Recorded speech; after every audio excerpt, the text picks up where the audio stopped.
The Unspoken Claim. A man who thought he'd escaped his past stood frozen in the dust as a woman stepped down from the stagecoach carrying his son, a child he never knew existed. The boy had his eyes, his stubborn jaw, and a birthmark that made denial impossible. May Turner hadn't come for explanations or apologies. She'd come for work. But the moment Caleb Ridgway saw that small face looking up at him with confusion and wonder, he knew his solitary life on the Montana frontier was about to shatter in ways no amount of whiskey or distance could fix. If you're ready to discover whether a man can claim what he never knew he had, stay with me until the end. And when you do, hit that like button and comment what city you're watching from. I want to see just how far this story travels.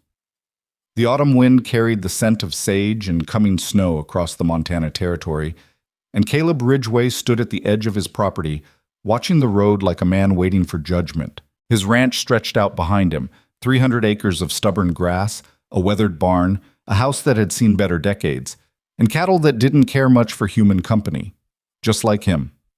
He wasn't a man given to nerves, but his hands found the brim of his hat anyway, turning it over and over while dust settled on his boots.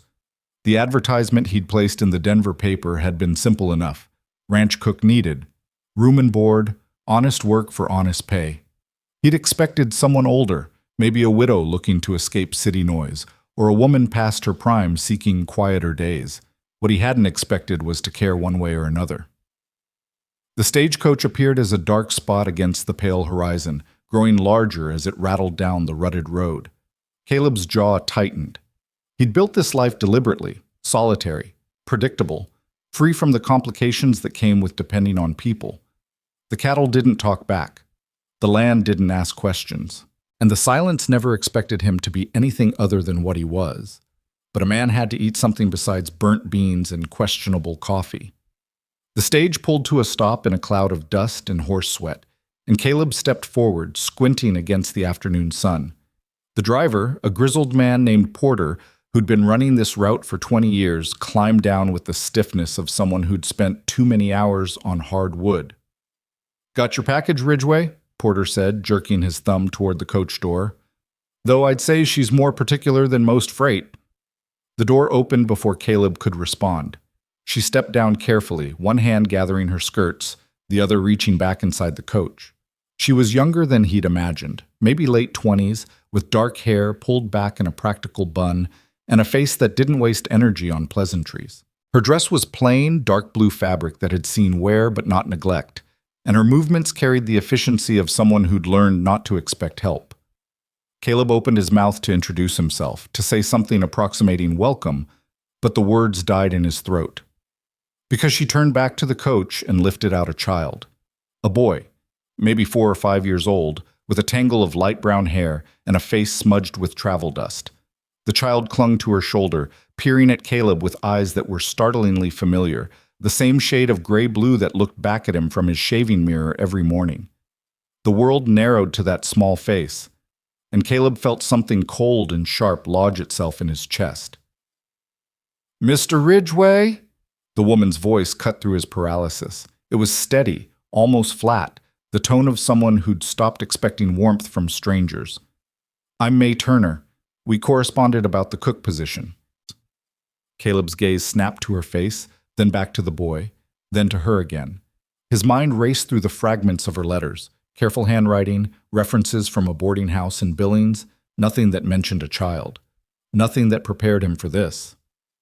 "You didn't say anything about a boy," he said, and his voice came out rougher than intended. May's expression didn't change, but something shifted in her eyes, a hardness that suggested she'd heard doubt before and learned to meet it head-on. "You didn't ask. The advertisement said room and board for honest work. I can cook, clean, and manage a household. My son doesn't eat much, and he won't be trouble." "That's not—" Caleb started, but Porter's dry chuckle interrupted him. "World's full of surprises, ain't it?" The driver hauled 2 worn cases from the boot of the coach, setting them in the dust with more force than necessary. "I'll be heading back to town now, unless there's a problem?" May's chin lifted slightly, and Caleb recognized the gesture, pride holding its ground when everything else wanted to retreat. She was waiting for him to send her back, to declare the arrangement void, to prove that her careful journey had been for nothing. The boy shifted in her arms, and Caleb saw it then. A small birthmark just below the child's left ear, shaped like a crescent moon. Exactly like the one Caleb had carried since birth, exactly like the one his father had borne and his grandfather before him. The cold thing in his chest became ice. "No problem," Caleb heard himself say, though his voice sounded distant, disconnected from his body. "Porter, you can go." The driver tipped his hat, climbed back onto his perch, and snapped the reins. The stagecoach rumbled away, leaving May Turner and her son standing in the dust with their 2 cases and the weight of Caleb's stare. Silence stretched between them, broken only by the wind and the distant lowing of cattle. May set the boy down, keeping one hand on his shoulder as he pressed against her skirts, watching Caleb with those impossible eyes. "How old is he?" Caleb asked, and the question came out too sharp, too urgent. May's jaw tightened almost imperceptibly. 5 this past summer. 5 years. Caleb did the arithmetic automatically, counting backward through seasons and jobs, through towns he drifted through when the ranch felt too quiet and the whiskey and Billings felt too necessary. 5 years ago, he'd spent a week in that town, trying to outrun grief that had no name and filling the emptiness with things that left him emptier still. There'd been a woman, soft-spoken, working at the boarding house where he'd taken a room, brown hair, careful hands, a sadness in her eyes that matched his own. They'd shared one night, maybe 2, moments that blurred together in memory, fogged by drink and deliberate forgetting. He'd left before dawn on the 3rd day, left money on the dresser, left everything behind like he always did. He looked at May now, really looked, and saw the echo of that woman beneath the layers of time and hardship, saw the way she held herself apart, expecting nothing, armored against disappointment. "May," he said slowly, testing the name, searching for recognition that refused to surface clearly. "May Turner." "I worked at the Riverside boarding house in Billings," she said quietly, confirming what he'd already begun to piece together. 6 years ago now. You stayed there for a few days. I don't expect you to remember." But he did remember in fragments. Her voice in the darkness, the scent of lavender soap, the way she'd touched his face like she was memorizing something precious. And then nothing, because he'd made sure of nothing, because remembering meant feeling, and he'd spent years perfecting the art of not feeling anything at all. "The boy," Caleb said, and couldn't finish the question. "His name is Jonah." May's hand tightened on the child's shoulder, protective and definitive. "And before you ask, I didn't come here for anything except the work you advertised. I didn't know your name when I answered the posting. I recognized it only after we'd already arranged everything. If I'd known sooner," she paused, and something complicated crossed her face, "I probably would have come anyway. A woman with a child doesn't get many offers for honest work." Jonah, the boy, had been watching this exchange with the solemn attention of children who've learned to gauge adult moods for their own survival. Now he tugged on May's skirt, whispered something Caleb couldn't hear. May's expression softened slightly as she looked down at her son. "Soon," she murmured. "Let's get settled first." Caleb became aware that they were still standing in the open yard, that the sun was lowering toward the mountains, that he was staring at a child who carried his features like an accusation he couldn't deny. He reached for the cases, hefting them with hands that wanted to shake but didn't. "House is this way," he said, and started walking before May could respond. She followed, Jonah's small hand now clasped in hers, their footsteps quiet on the packed earth. Caleb led them across the yard, past the barn where his horse, Slate, watched their procession with mild equine interest. Past the chicken coop where a few hens scratched at nothing in particular, toward the house that had sheltered only him for the past 8 years.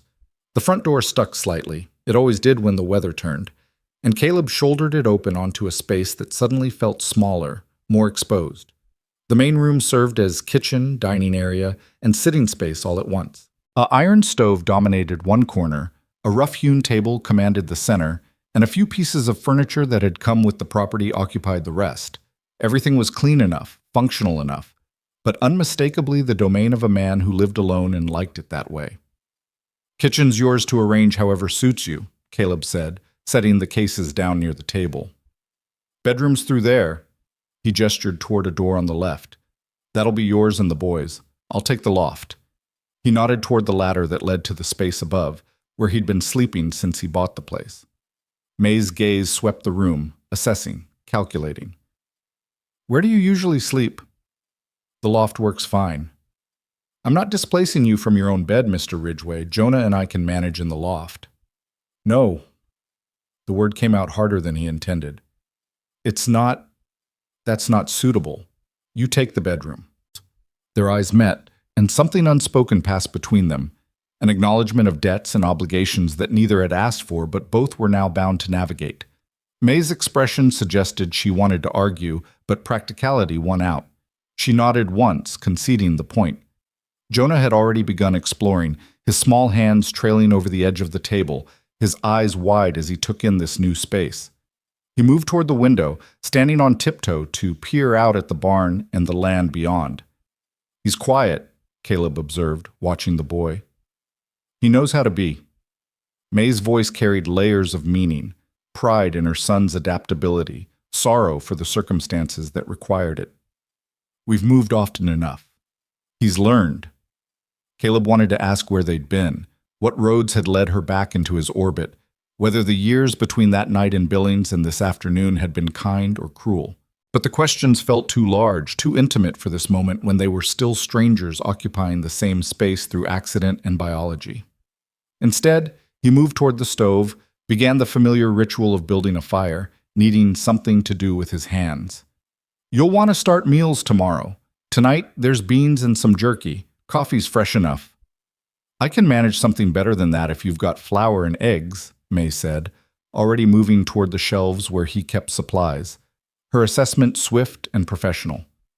She found what she needed with the efficiency of someone who knew kitchens, who understood how to make something out of limited ingredients. Jonah, she called softly, come help Mama. The boy turned from the window, and as he crossed the room toward May, Caleb saw it again. The way he moved, a particular tilt of the head, the set of his small shoulders. It was like watching a ghost of himself at that age, a reflection that time had preserved and returned to him unexpected and undeniable.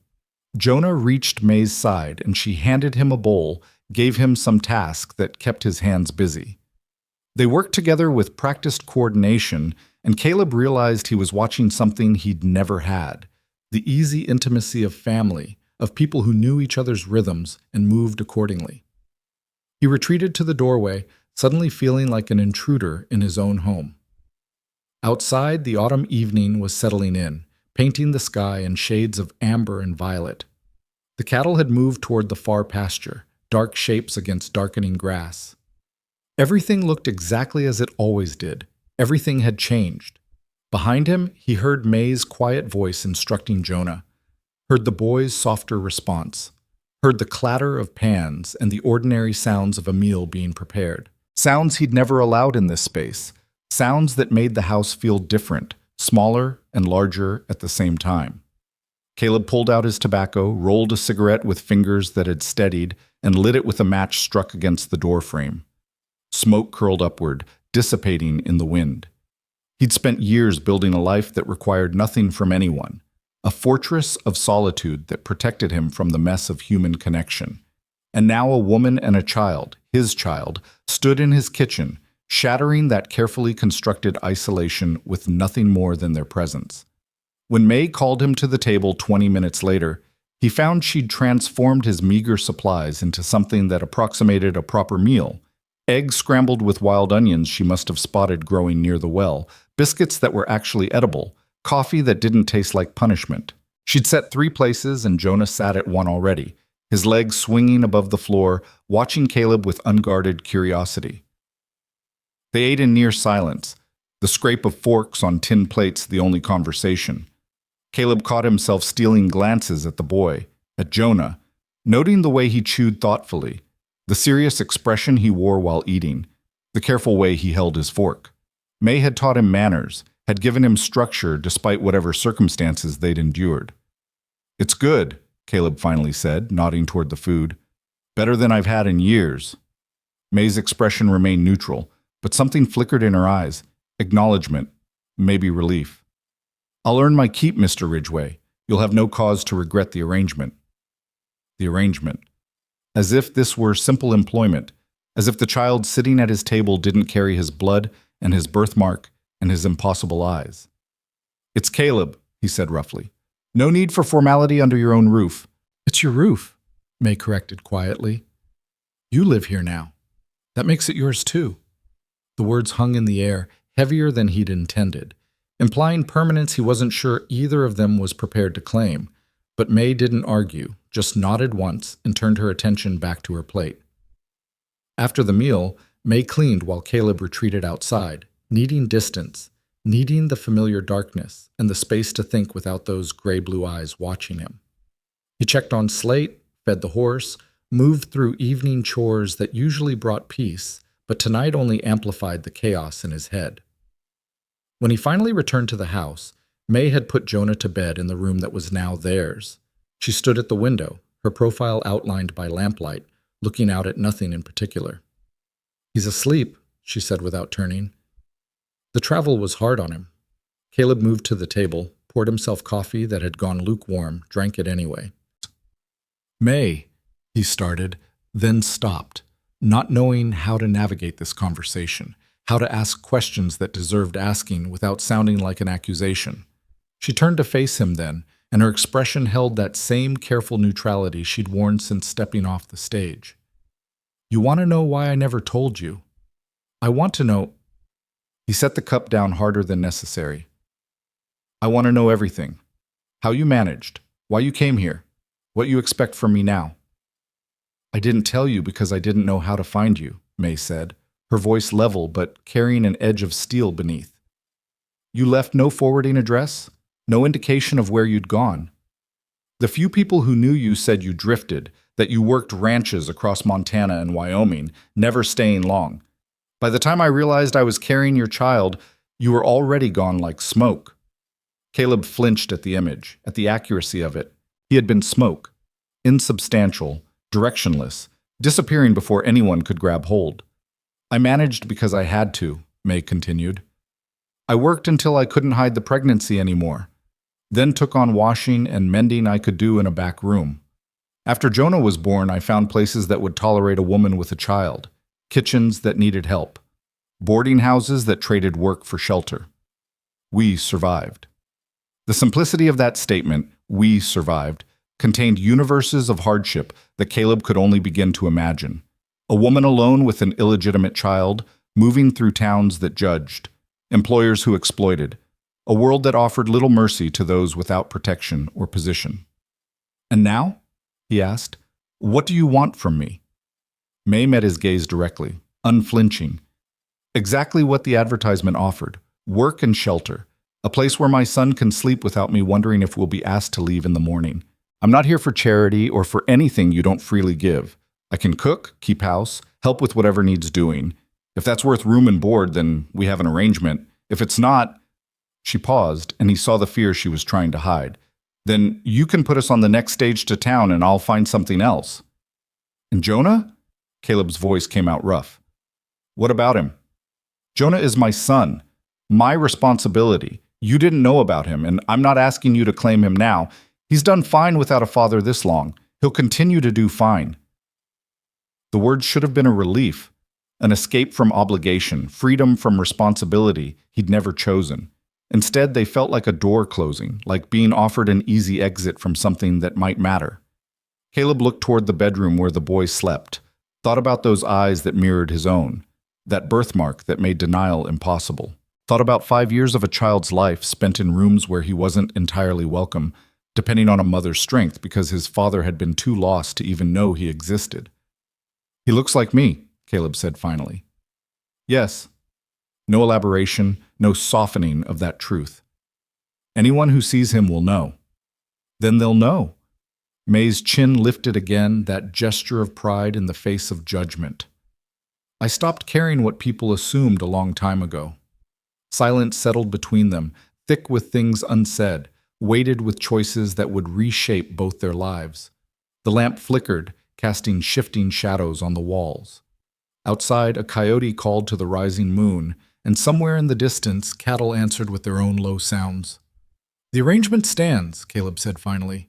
You cook, keep house, help where needed, room and board, and wages, $20 a month. He watched her eyes widen slightly at the amount, which was more than fair for frontier work. As for the boy, he paused, choosing words carefully. He's here. That's enough for now. May nodded slowly, and something in her shoulders relaxed fractionally, though her guard remained firmly in place. Thank you, Mr. Ridge. Caleb. We'll figure the rest out as we go, Caleb said, more to himself than to her. For now, you should get some sleep. Morning comes early on a ranch. May moved toward the bedroom, then paused at the doorway. Caleb, she said, and waited until he looked at her. I won't let him be a burden to you. Whatever else happens, know that. She disappeared into the room before he could respond, leaving him alone with cold coffee and thoughts that refused to settle into any kind of order. Caleb climbed the ladder to the loft, stretched out on the narrow bed he'd moved up there that afternoon while May explored the property with Jonah. Through the floorboards, he could hear quiet sounds. May preparing for sleep, the rustle of blankets, her soft voice as she spoke to the boy, though he couldn't make out the words. Then silence, deep and complete, the kind that used to bring him peace. But tonight, the silence felt different. Tonight, it was populated by awareness of other heartbeats in his home, other lives intersecting with his own. He stared at the ceiling beams he'd examined 1,000 times before and tried to understand how a single afternoon had transformed everything he thought he knew about his carefully constructed solitude. The boy, Jonah, carried his blood, his features, his legacy. A child he'd never intended to create, never knew existed, and now couldn't unknow. A son who'd survived 5 years without him and might not need him even now. And May, who'd endured those years alone, who'd traveled across territory to accept work from a stranger who happened to be the man who'd left her pregnant and unaware, who asked for nothing except the dignity of honest work, who protected her son with quiet fierceness, who looked at Caleb without blame or expectation, but with a wariness that suggested she'd learned not to trust in permanence. Caleb turned on his side, pulled the blanket up against the autumn chill seeping through the walls, and closed his eyes against thoughts that wouldn't quiet. Tomorrow, he'd have to figure out how to navigate this new reality, how to run a ranch with a woman and child in his home, how to act around a son he didn't know, how to be something other than smoke and solitude. But tonight, in the darkness, he could admit the truth he'd spent the evening avoiding. When he'd seen Jonah's face and recognized himself in those small features, the feeling that had gripped his chest wasn't just shock or fear. It was recognition, not just of shared blood, but of something deeper, a connection he'd spent years running from, a belonging he'd convinced himself he didn't need, reflected back at him in the eyes of a child who didn't yet know his name. And May, standing in his kitchen, transforming his meager supplies into something approaching comfort, moving through his space with quiet competence, had awakened something he'd thought long dead, the possibility that solitude wasn't the same as peace, that isolation wasn't protection but slow starvation of something essential. The wind picked up outside, rattling the windows, carrying the promise of winter down from the mountains. Inside, the house settled into its night sounds, wood cooling, foundations shifting, the ordinary music of a structure at rest. But nothing about this night was ordinary. Nothing about tomorrow would be what it was before.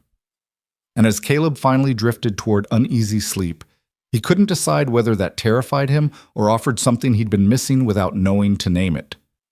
Below, in the room that was now theirs, May lay beside her sleeping son and stared at the unfamiliar ceiling, listening to the house around her, feeling the weight of the man's presence in the loft above. She'd gambled everything on this position, traveled across territory, brought her child into proximity with a father who'd never chosen fatherhood, all for the chance at stability she'd been chasing since Jonah's birth. She'd seen the recognition in Caleb's eyes when he looked at their son, seen the way his carefully maintained composure cracked when confronted with undeniable evidence. And she'd seen something else too. Beneath the shock and the questions, a flicker of something that might have been longing, quickly shuddered but present nonetheless.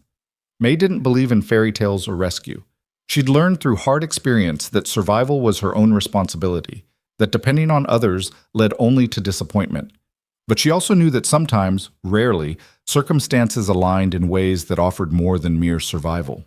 This ranch, this hard man with his careful defenses, this chance at something approaching normalcy for her son, it wasn't a fairy tale.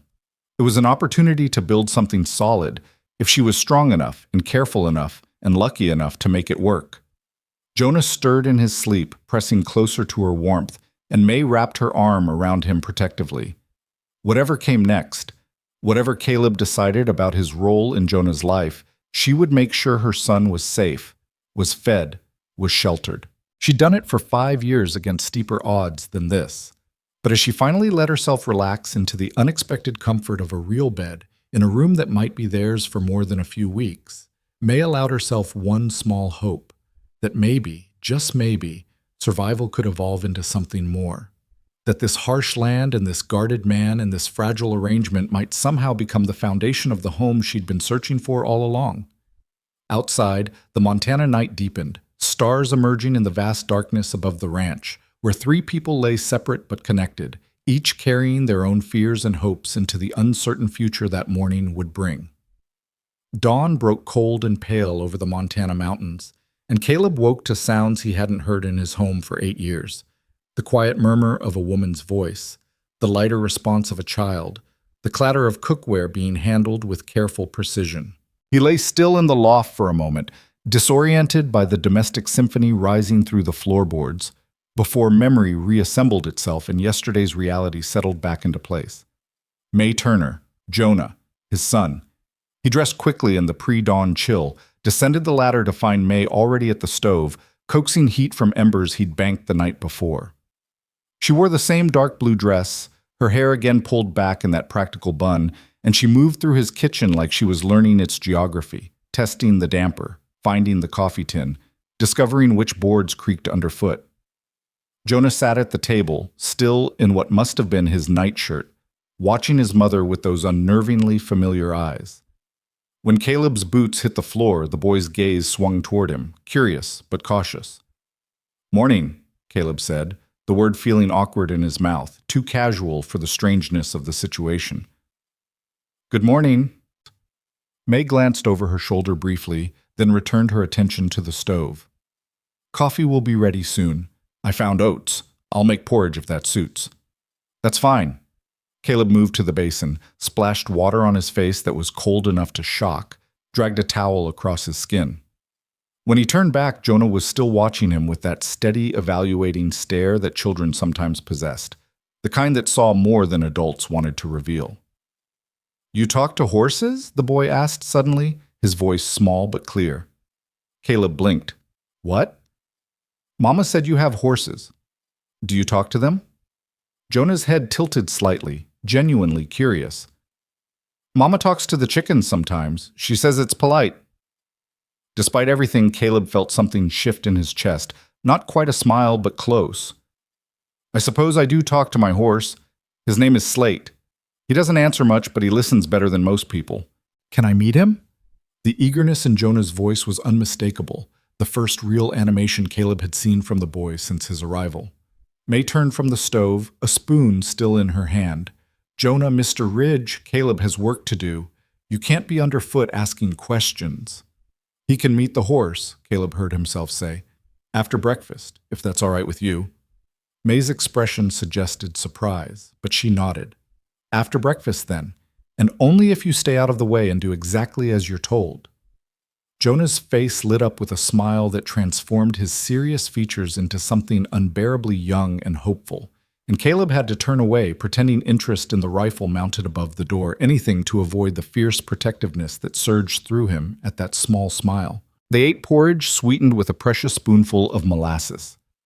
May had found in the back of the cupboard, drank coffee that she'd somehow made less punishing than his usual brew, and fell into a silence that wasn't quite comfortable but wasn't entirely strained either. It was the silence of people learning to occupy the same space, finding rhythms that might eventually become familiar. After the meal, Caleb led Jonah out to the barn, while May began washing dishes, her figure visible through the window as they crossed the yard. The morning air bit cold, carrying the scent of frost and pine from the mountains. Jonah walked close to Caleb's side, almost but not quite touching, his small boots scuffing the dirt. The barn was dim and warm, smelling of hay and horse and leather. Slate stood in his stall, a big gray gelding with intelligent eyes and a patient temperament that had served Caleb well through years of hard work. The horse lifted his head as they entered, ears pricked forward with interest.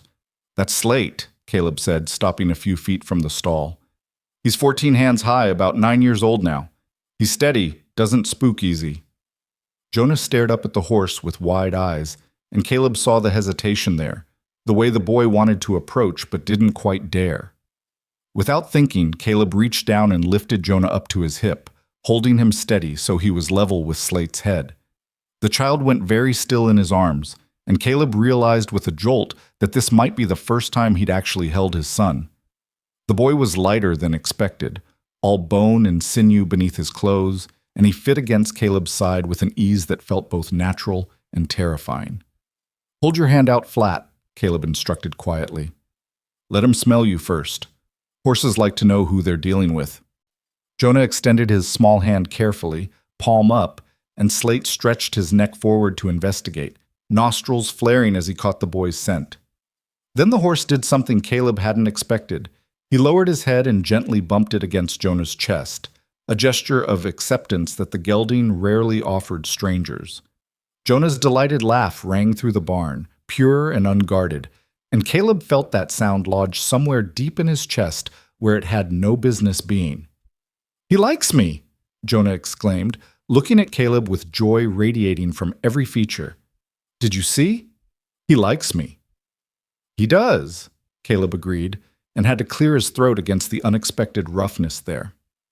"You can pet his nose if you're gentle. Just like that, soft touches." Jonah's small hand stroked Slate's velvety nose with surprising gentleness, and the horse stood perfectly still, accepting the attention with the patience of a creature who understood exactly how precious and fragile this small human was.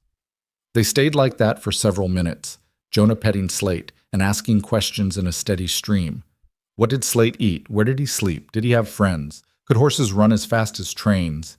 And Caleb answered each one, still holding the boy against his side, still marveling at the strange rightness of this weight in his arms. Finally, Caleb set Jonah down carefully. "I've got work to do now. Cattle to check, fence line to inspect. Your mama will need you back at the house." Jonah's face fell slightly, but he nodded with the resigned acceptance of a child used to adult priorities taking precedence. "Can I come back to see Slate?" "Every day if you want." The promise emerged before Caleb fully considered it, but watching Jonah's face brighten again, he couldn't bring himself to regret it. They walked back to the house together, and May met them at the door, her gaze moving between Caleb and Jonah with an expression he couldn't quite read. Wariness, perhaps, or maybe something closer to hope, carefully restrained. "He was good?" she asked. "Better than good." Slate took to him right away. Caleb hesitated, then added, "He can visit the horse whenever he wants, long as it doesn't interfere with anything you need from him." May's eyes met his, and something passed between them. Acknowledgement, maybe gratitude, definitely surprise. "Thank you," she said quietly. "Jonah, go inside and get dressed properly. It's too cold to be running around in your nightshirt." The boy disappeared into the house, and May and Caleb stood in the doorway, the morning sun climbing higher, burning off the frost that had silvered the grass. "You didn't have to do that," May said after a moment. "Make promises to him." "Wasn't a promise, just a fact." Caleb pulled his hat lower, uncomfortable with gratitude, with the intimacy of this conversation. "Boy should know the animals if he's living here." "Living here," May repeated, testing the words. "For how long?" It was a fair question, one that demanded an answer Caleb wasn't sure he could give. "For as long as the arrangement works," he said finally. "I'm not in the habit of turning people out without cause." May nodded slowly, but her expression remained guarded, and Caleb understood that she'd heard promises before, had learned to measure words against actions and find them wanting. The days that followed settled into a rhythm that surprised Caleb with its steadiness. May transformed the house in small ways. Curtains appeared in the windows. Dishes were organized with logic he hadn't considered.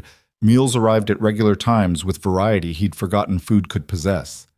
She moved through her work with quiet efficiency, never asking for help but accepting it when offered, maintaining a careful distance that felt both respectful and protective. Jonah proved true to his mother's promise about not being trouble. He occupied himself with small tasks May invented for him, gathering eggs, stacking kindling, learning to pump water from the well. When these were done, he'd drift to the barn where Caleb inevitably found himself working, and the boy would settle onto a hay bale, content to watch in silence or ask his endless questions about ranch life, about horses, about the mountains visible in the distance. Caleb discovered he didn't mind the company. Jonah had learned to read silence, to understand when answers were welcome and when quiet was preferred. The boy possessed a watchfulness that reminded Caleb of himself at that age, an ability to observe and absorb without demanding attention, to find satisfaction in understanding how things worked. On the fourth morning, Caleb was repairing fence in the near pasture when Jonah appeared at his elbow, studying the way he twisted wire around the post. "You're making it tight," Jonah observed, "so the cows can't push through." "That's right."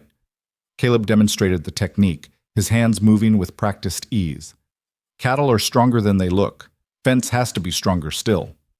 "Can I try?" Caleb paused, wire cutters in hand, looking down at the boy's upturned face.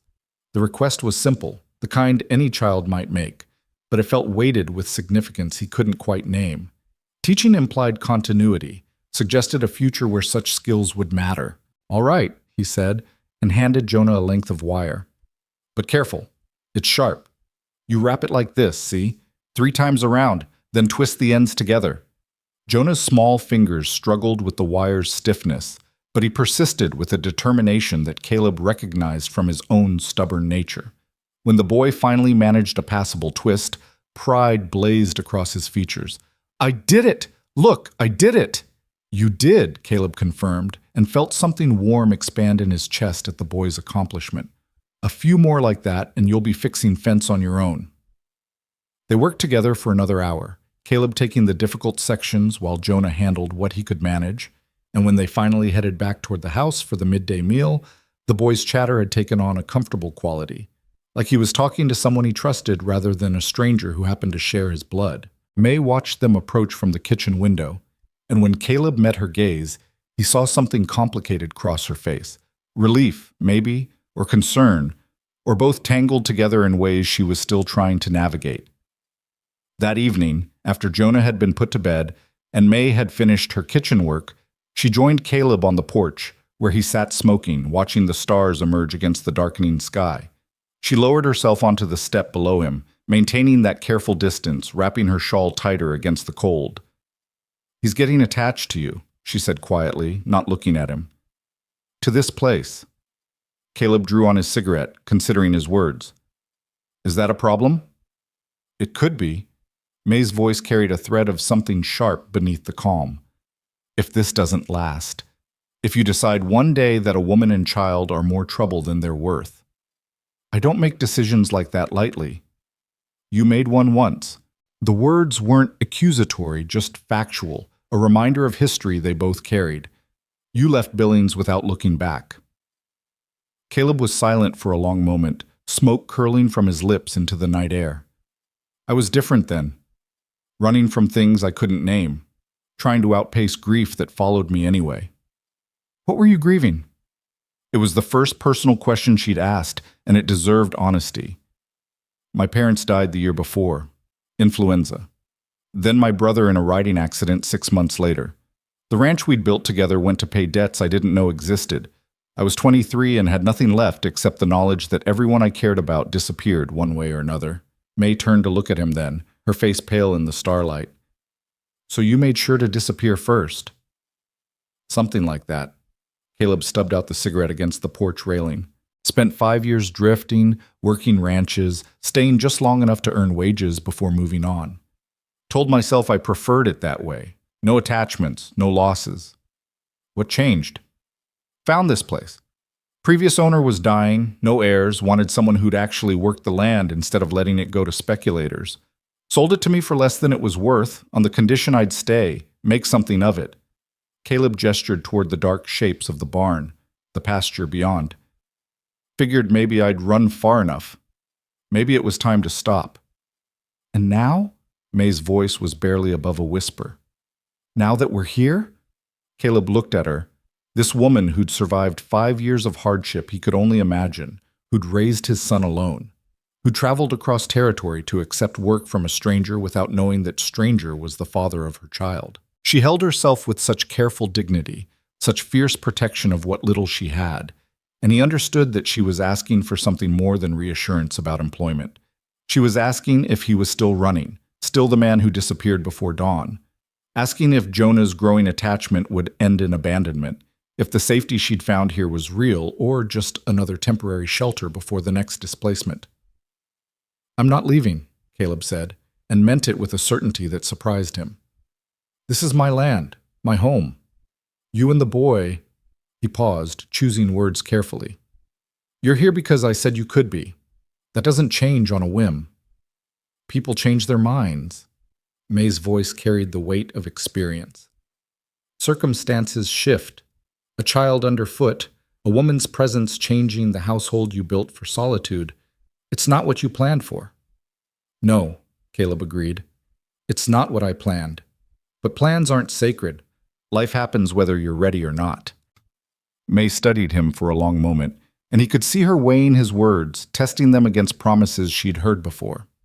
Finally, she nodded, though the wariness didn't entirely leave her eyes. "Jonah talks about you constantly," she said, and something like resignation colored her tone. "Caleb showed me this. Caleb taught me that. Caleb says horses listen better than people. He's never had—" She stopped, throat working. "He's never had a man pay attention to him like that. Never had someone teach him things, include him in work. He's starving for it, and I can't—" Her voice cracked slightly. "I can't protect him from the hurt if you change your mind." The raw vulnerability in those words hit Caleb harder than any accusation could have. He saw it clearly now. May's fear wasn't for herself, but for Jonah, for the boy who was forming bonds that would devastate him if broken. She was asking Caleb to consider the weight of his casual kindnesses, the significance of teaching a child to fix fence, of daily visits to the barn, of becoming someone Jonah looked to with trust and hope. "I won't hurt him," Caleb said, and heard the promise in his own voice, the commitment he was making without fully understanding its scope. "I won't be perfect. Hell, I don't know the first thing about being a father, but I won't disappear, and I won't make him feel like he's unwanted." May's shoulders sagged slightly, some tension releasing, though she didn't entirely relax. "He's a good boy, smart, kind, eager to please. He deserves better than—" She gestured vaguely, encompassing their circumstances, the complications of his existence. "He deserves better than me," Caleb finished quietly. "But he's got me anyway. Might as well try to do right by him." They sat in silence after that, the night deepening around them, the temperature dropping toward frost. Inside, the lamp they'd left burning cast warm light through the windows, and Caleb thought about the boy sleeping in the bedroom, about how that small presence had already changed the feel of his home, made it less of a fortress and more of a dwelling place where life actually happened. "May," he said after a while, and waited until she looked at him.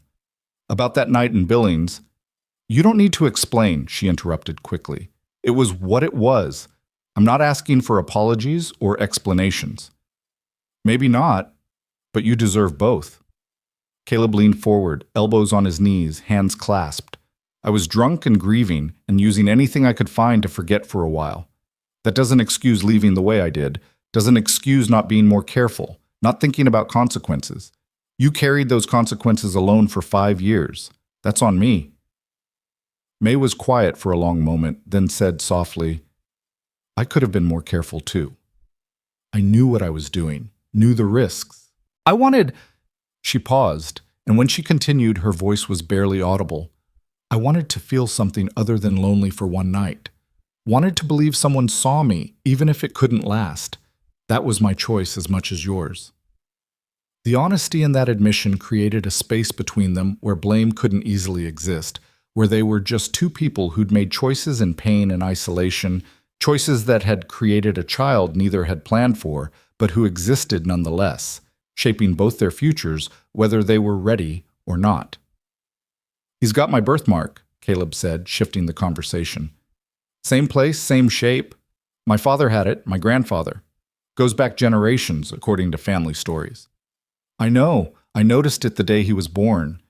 May pulled her shawl tighter, a gesture that seemed more about comfort than cold. I knew immediately whose child I'd carried. Knew you'd recognize it too, if you ever saw him. That's why I hesitated when I realized whose ranch I'd be coming to. Thought about backing out, finding other work. Why didn't you? Because other work is hard to find for a woman with a child. Because winter's coming and I needed something stable before snow closed the passes. Because... She stopped, and Caleb saw her jaw tighten. Because maybe I wanted you to know. Wanted him to know where he came from, even if it didn't mean anything beyond that. It means something, Caleb said quietly. I don't know what yet exactly, but it means something. The wind picked up, carrying the scent of snow from the high peaks, a reminder that autumn was yielding to harsher seasons. Soon the ranch would be locked in by winter, isolated from town, dependent entirely on their own resources and the preparations they'd made. The thought of spending those long months with May and Jonah, of the forced intimacy of shared space when wind howled and snow piled high, should have felt like a trap. Instead, it felt like possibility. Days passed, and Caleb found himself watching Jonah with increasing attention, noticing things he'd missed in the first confused rush of discovery. The way the boy favored his left hand for fine work, but threw with his right. The small scar on his knee that May said came from a fall on icy steps 2 winters ago. The careful way he ate, never wasting food, suggesting meals hadn't always been certain. The quick intelligence in his questions. The way he absorbed information and applied it without being told twice. Caleb began teaching him deliberately how to curry a horse properly, how to read weather signs in the clouds, how to move around cattle without spooking them. Jonah learned with the focused intensity of someone who understood that knowledge was valuable, that skills meant security. He never complained when tasks were difficult, never asked for easier work, and the pride he took in accomplishment was something fierce and beautiful to witness. May watched these lessons from a distance, her expression unreadable, but Caleb noticed she'd stopped hovering quite so protectively. She was allowing the connection to form, giving Jonah space to bond with this man who was biologically his father, but functionally still a stranger. It must have cost her, that trust, and Caleb didn't take it lightly. 2 weeks into their arrangement, a cold rain swept down from the mountains, turning the yard to mud and driving them all indoors. May cooked stew while rain drummed on the roof, and Jonah occupied himself at the table with bits of wood and string, constructing something only he understood. Caleb sat cleaning his rifle, the familiar ritual soothing in its precision, when Jonah's voice broke the comfortable silence. Caleb? Yeah? Are you my father? The question landed like a stone in still water, creating ripples that spread through the room. May's hand stilled at the stove, her back going rigid. Caleb's own hand stopped moving, cloth frozen against gunmetal. He looked at Jonah, who watched him with those 2 familiar eyes, his small face serious and expectant, waiting for an answer to a question that would shape how he understood himself, his place in the world, his worth. Yes, Caleb said simply, because the boy deserved truth without evasion. I am. Jonah absorbed this with a slow nod, then asked, Why don't you live with us? I do live with you. We're all here, under the same roof. But before, why didn't you live with us before? Caleb set the rifle aside carefully, giving the boy his full attention. Because I didn't know about you. Your mama and I, we knew each other for a very short time, years ago. I left before either of us knew you were coming. If I'd known, things would have been different. How different? Jonah's voice was small now, uncertainty creeping in. I would have found a way to help, would have made sure you and your mama had what you needed. Caleb paused, then added, I'm sorry I wasn't there. That's my failing, not yours.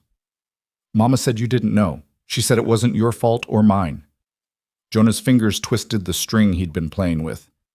She said sometimes people come into our lives when they're supposed to, not always when we want them to. Caleb's gaze shifted to May, who still stood with her back to them, shoulders tight with tension. Your mama's a wise woman, he said quietly. She's right.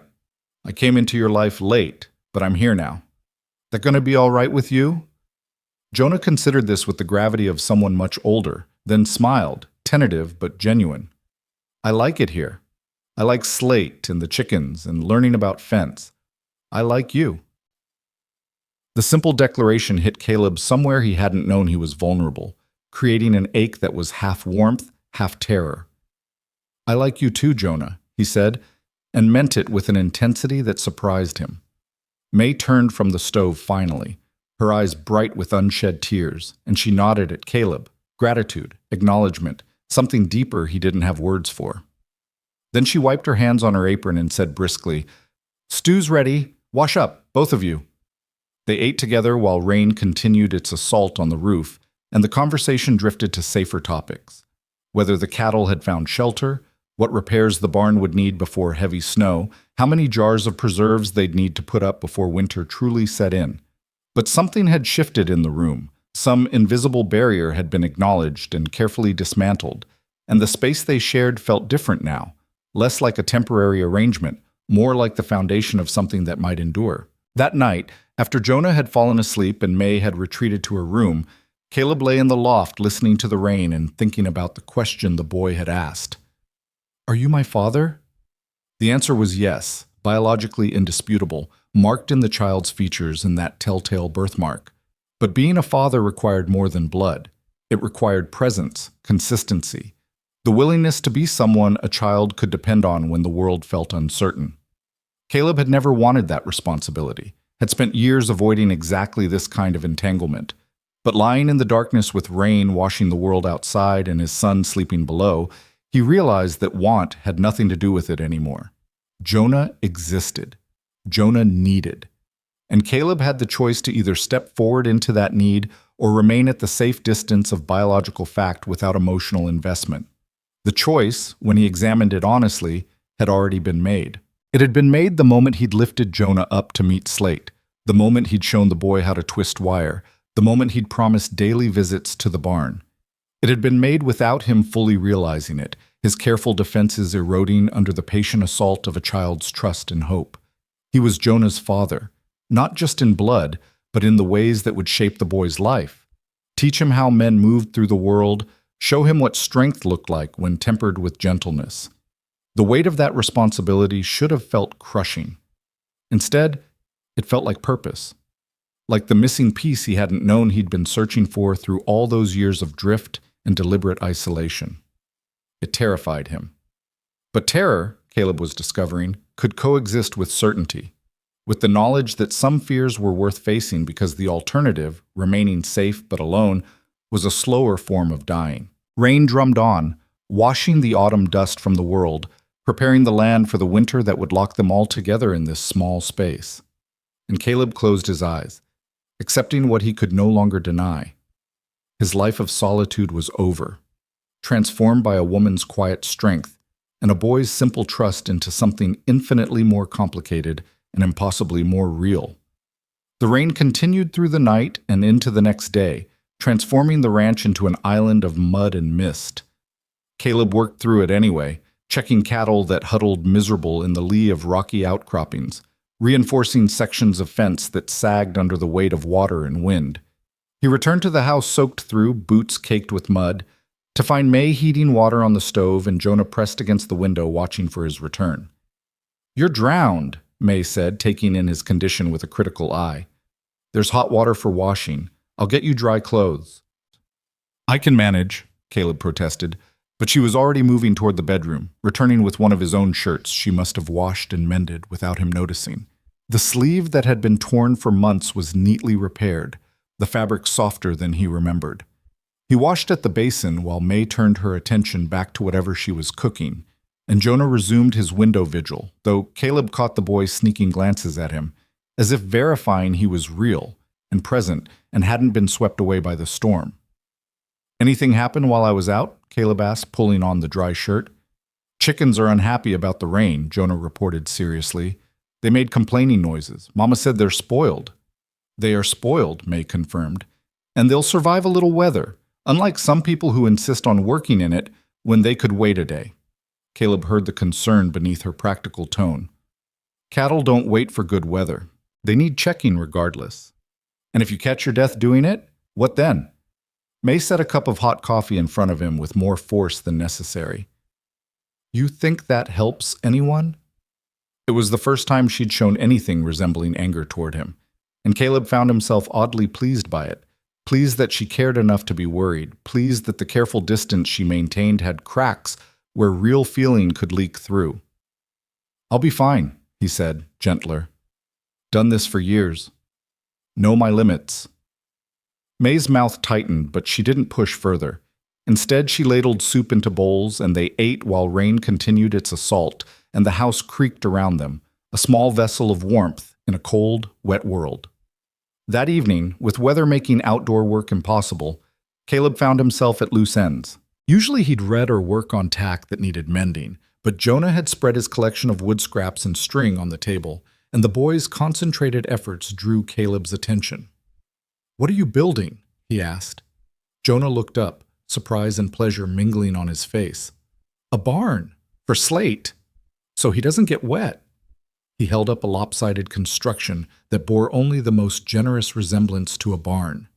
"That's good thinking. Horse deserves proper shelter." Caleb studied the structure. "You know, if you notch the pieces here and here, they'll fit together stronger. Won't fall apart so easy." "Will you show me?" Jonah's eagerness was immediate, unguarded. Caleb fetched his knife, and for the next hour, he and Jonah worked together, cutting notches, fitting pieces, creating something that actually looked like a miniature barn. May watched from her chair near the stove where she was mending, her needle moving with steady rhythm, her expression soft in the lamplight. "My father taught me to whittle when I was about your age," Caleb said, guiding Jonah's hands on the knife handle, keeping the blade at a safe angle. "We'd sit on the porch summer evenings, cutting wood into shapes. I made horses mostly, terrible horses, all out of proportion, but he never said so, just showed me how to do it better next time." "Where's your father now?" Jonah asked, and the question held simple curiosity without understanding of the pain underneath. "He died. Him and my mother both, when I was younger. Sickness took them." Caleb kept his voice even, factual. "My brother too, not long after. Accident with a horse." Jonah's small face turned solemn, processing this information. "That's sad. Were you lonely?" The directness of children, their ability to cut straight to the heart of things, never ceased to catch Caleb off guard. "Yeah," he admitted. "I was lonely for a long time, still am sometimes."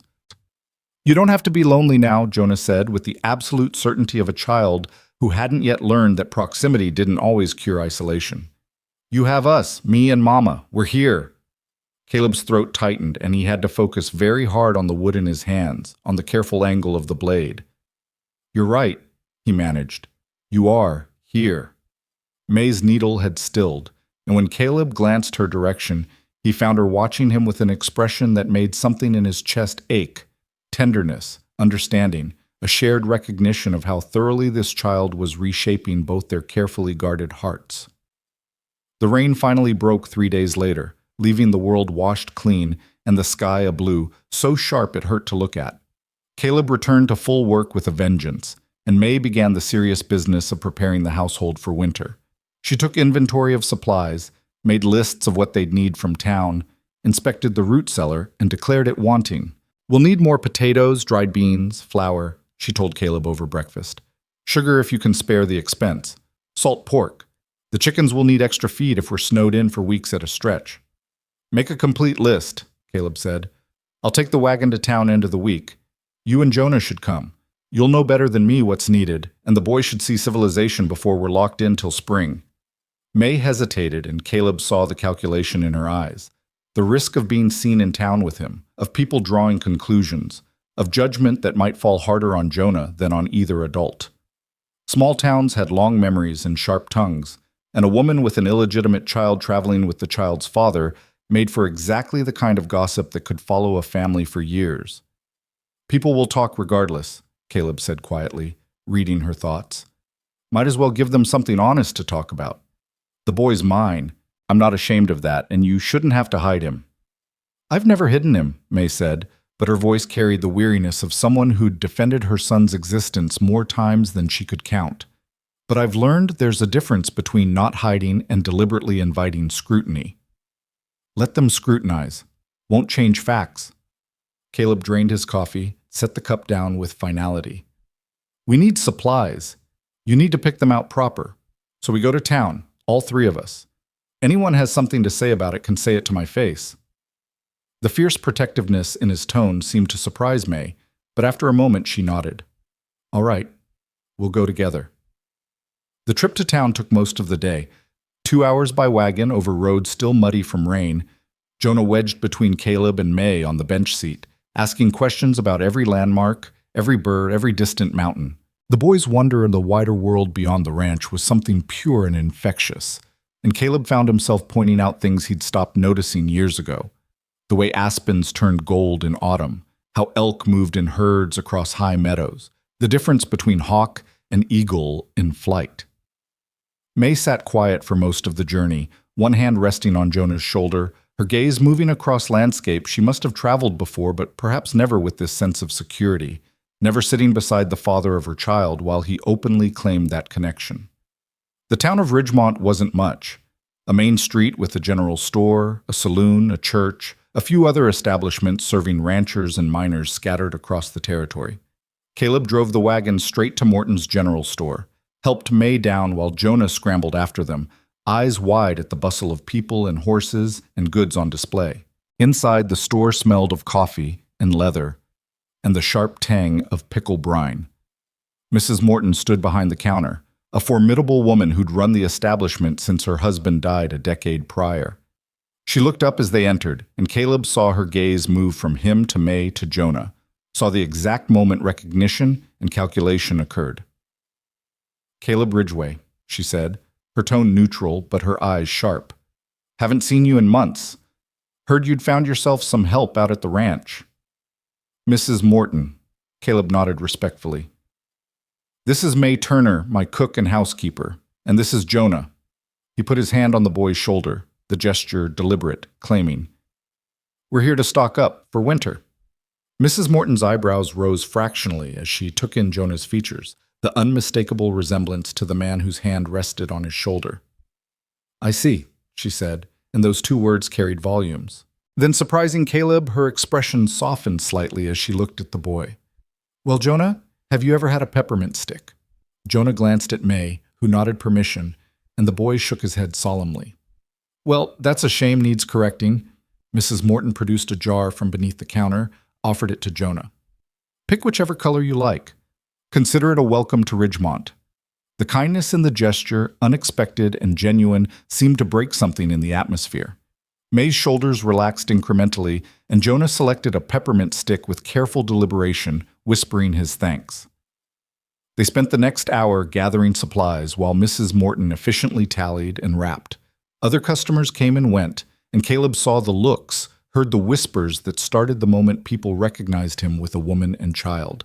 He met every gaze directly, daring anyone to make their thoughts verbal, and most had the sense to keep their speculation quiet. Only one man, a rancher named Hewitt, who'd never liked Caleb much anyway, made the mistake of speaking loud enough to be overheard. Didn't know Ridgway was the marrying type, though I suppose some don't bother with formalities. Caleb turned slowly, and May's hand on his arm was the only thing that kept him from crossing the store. Let it go, she murmured. He's not worth it. He's insulting you, Caleb said, voice low and dangerous. He's insulting himself by caring about other people's business. May's grip tightened. Please, for Jonah. The boy stood close to May, peppermint stick forgotten in his hand, watching the adults with worried eyes. Caleb forced himself to breathe, to unclench his fists, to remember that brawling in Morton's store wouldn't help anyone and would only confirm whatever ugly stories Hewitt wanted to spread. You're right, he said finally, and turned his back on Hewitt's smirk, which was perhaps the greater insult anyway. They finished loading supplies while clouds gathered again in the west, threatening more rain. Caleb helped May onto the wagon bench, lifted Jonah up after her, and was about to climb up himself when a voice called his name. He turned to find Sheriff Thomas approaching, a man Caleb knew slightly from previous trips to town. Thomas was fair-minded as lawmen went, more interested in keeping peace than enforcing every petty regulation. Caleb, Thomas said, nodding greeting. Then, to May, Ma'am. His gaze dropped to Jonah with the same recognition everyone seemed to have. Wanted to check in, make sure everything's settled out at your place before winter locks in. Settled enough, Caleb said, wary of where this might lead. Good, good. Thomas shifted his weight, clearly working toward something. Look, people are going to talk. That's the nature of small towns. But I wanted you to know, far as I'm concerned, what happens on your ranch is your business. You're not bothering anyone. You pay your bills. You don't cause trouble. He glanced at May. A woman and her boy need a place to live and honest work.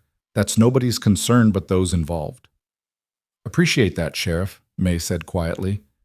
That said, Thomas continued, looking back at Caleb, might be easier on everyone if certain formalities were observed. Just something to consider, especially with the boy to think about. Children have a way of suffering for adults' choices, deserved or not. He tipped his hat and walked away before Caleb could respond, leaving the implication hanging in the autumn air.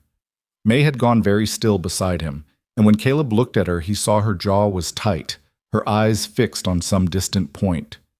May, he started. We should go, she said. Those clouds look like more rain. They drove out of town in silence, Jonah dozing between them, lulled by the wagon's motion and the sugar rush from his peppermint stick. Caleb wanted to say something about the sheriff's words, about the assumptions and expectations of small-town propriety, but May's closed expression warned him off. So he focused on the road, on navigating the ruts and mud, on getting them home before the weather turned. The rain held off until they'd unloaded supplies and put the horses away, then opened up with renewed vengeance.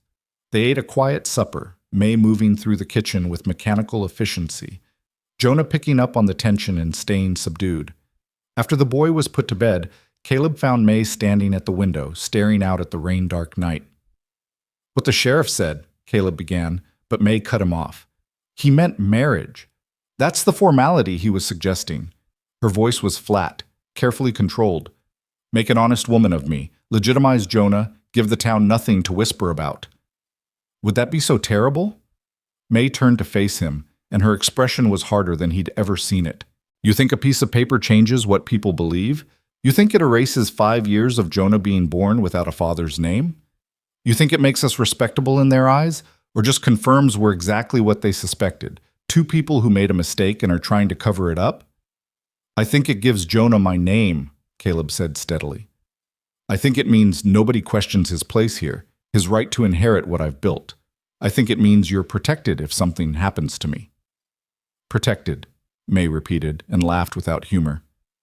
You think I need protecting? I've survived just fine without a husband, without anyone's name but my own. I know you have. You're the strongest person I've ever met. Caleb took a step closer, needing her to hear this, to understand. This isn't about you needing rescue. This is about me wanting... He stopped, the words harder than expected. This is about me wanting you both to stay, permanently. Not as employees or temporary arrangements, but as family. May's eyes widened, something flickering across her face too quick to read. You don't know what you're saying. You barely know us. A few weeks doesn't... I know enough, Caleb interrupted. I know you work harder than anyone I've ever met. I know you've raised a boy who's kind and smart and brave despite circumstances that should have broken both of you. I know when I come back to the house now, it feels different. Feels like coming home instead of just returning to a place I sleep. I know... He paused, forcing honesty. I know I'm not good with words or feelings, and I can't promise I won't mess this up, but I want to try. I want to give Jonah legitimacy and you security, and both of you everything I've got to offer. Which is what, exactly? May's voice shook slightly. A ranch that barely turns profit? A man who admits he doesn't know how to be a husband or father? A life of isolation and hard work in Montana winters that'll freeze you to the bone? Yes, Caleb said simply. That's what I'm offering. It's not much, but it's real. It's yours if you want it. May stared at him, and he saw the war in her eyes, hope against hard-won cynicism, the desire to believe against the lessons of experience. And if I say no, if I want to keep this as it is, just work, just shelter, nothing more complicated, then that's what we do, Caleb said, though the words cost him. I meant what I said before. You and Jonah have a place here as long as you want it, regardless of anything else.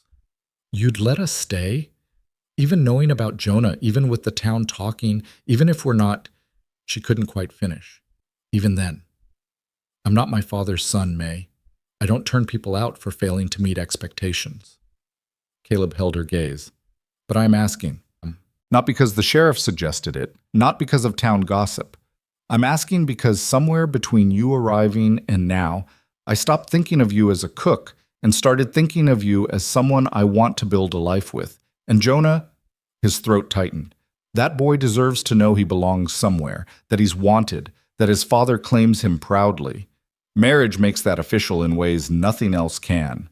May turned back to the window, and Caleb saw her shoulders tremble slightly. When she spoke, her voice was barely audible. I swore I'd never depend on a man again, never put myself or Jonah in a position where someone else's whims determined our future. This isn't whim, and it's not about dependence.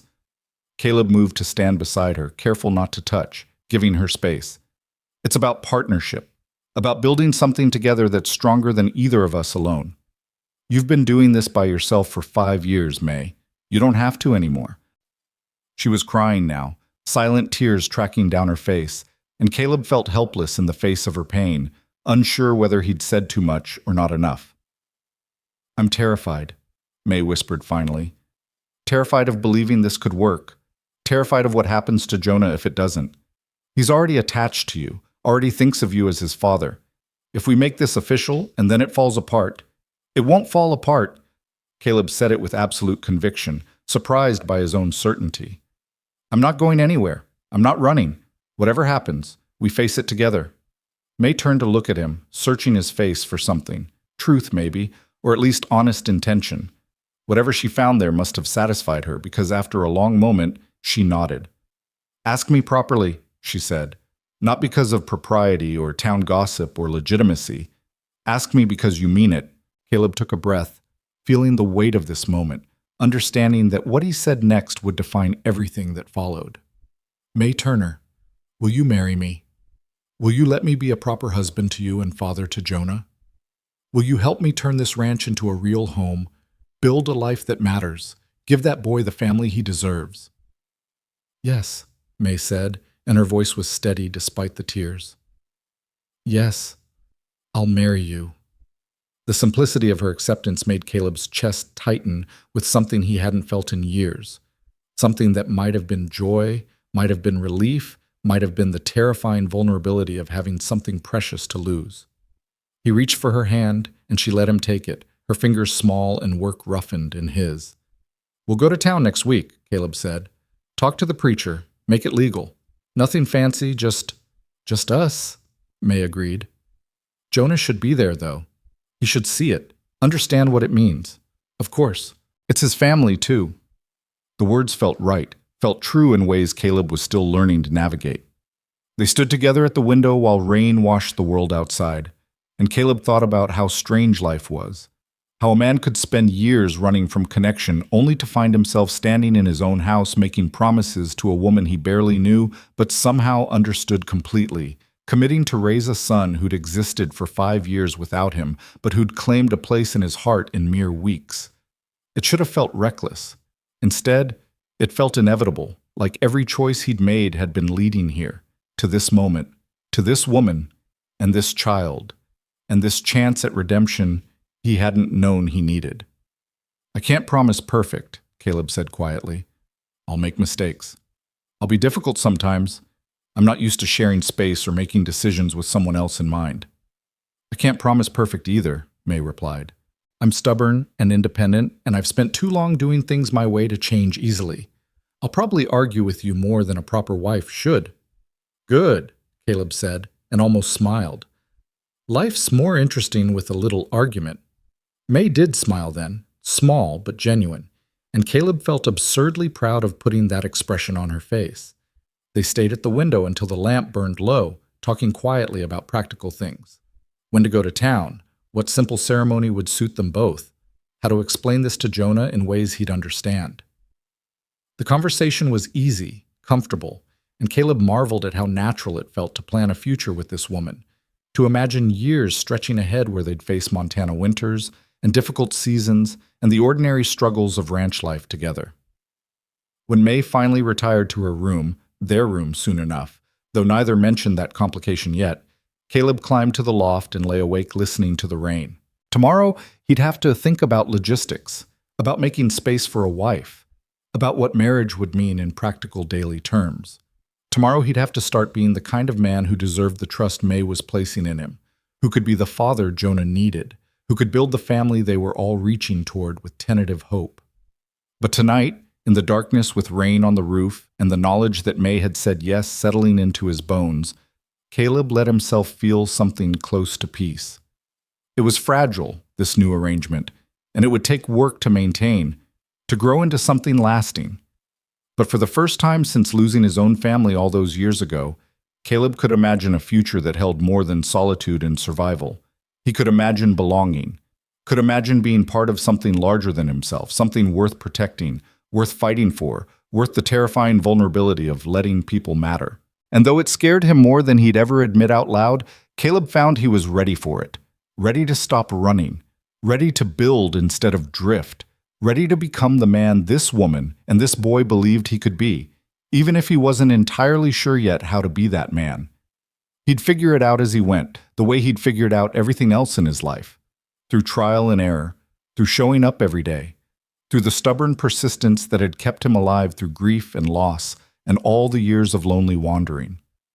The rain continued its steady rhythm, and Caleb finally let sleep claim him. His last thought, a simple acknowledgement of how completely his life had changed in less than a month, and how impossibly right that change felt despite all the fear and uncertainty it carried. Morning arrived with unexpected clarity. The storm scrubbed skies so blue it seemed impossible after days of gray. Caleb woke to the sounds that were becoming familiar. May moving quietly in the kitchen, the soft murmur of her voice as she spoke to Jonah, the ordinary domestic symphony that had transformed his solitary existence. But this morning carried different weight. The knowledge of promises made shifting how he moved through the world. He descended from the loft to find May already dressed, her hair neatly pinned, and something in her posture suggested she'd been awake for hours, thinking through what they'd agreed to in the rain-dark intimacy of the previous night. Jonah sat at the table eating porridge, and when he saw Caleb, his face brightened with uncomplicated joy. "Caleb, Mama said we might go see Slade after breakfast. Can we? Can we teach him a new trick?" The boy's enthusiasm was infectious, and Caleb felt some of the morning's awkwardness ease. "Horses don't learn tricks easy as dogs, but we can try. You finish eating first." May set coffee in front of Caleb, and their eyes met briefly, hers questioning, his steady, confirming without words that last night's conversation hadn't been rain-fueled imagination, but real commitment they'd both have to honor in daylight. "We should tell him," May said quietly, nodding toward Jonah, "before we go to town. He deserves to know what's happening." Caleb nodded, his throat suddenly tight. They'd discussed this last night, but actually doing it felt monumental, like stepping off a cliff and trusting the ground would meet his feet. After breakfast, with dishes cleared and the house settled into its morning quiet, May called Jonah to sit between them at the table. The boy looked from his mother to Caleb, curiosity mixing with the first edges of concern at their serious expressions. "Jonah," May began, her voice gentle but clear, "Caleb and I need to tell you something important, something that's going to change how we live. Are we leaving?" The fear in Jonah's voice was immediate, and Caleb saw how thoroughly the boy's short life had taught him that good things ended, that stability was temporary. "No," Caleb said firmly, "you're not leaving. This is your home now, permanently. That's part of what we want to tell you." May reached for Jonah's hand. "Caleb has asked me to marry him. Do you understand what that means?" Jonah's eyes went wide, darting between them.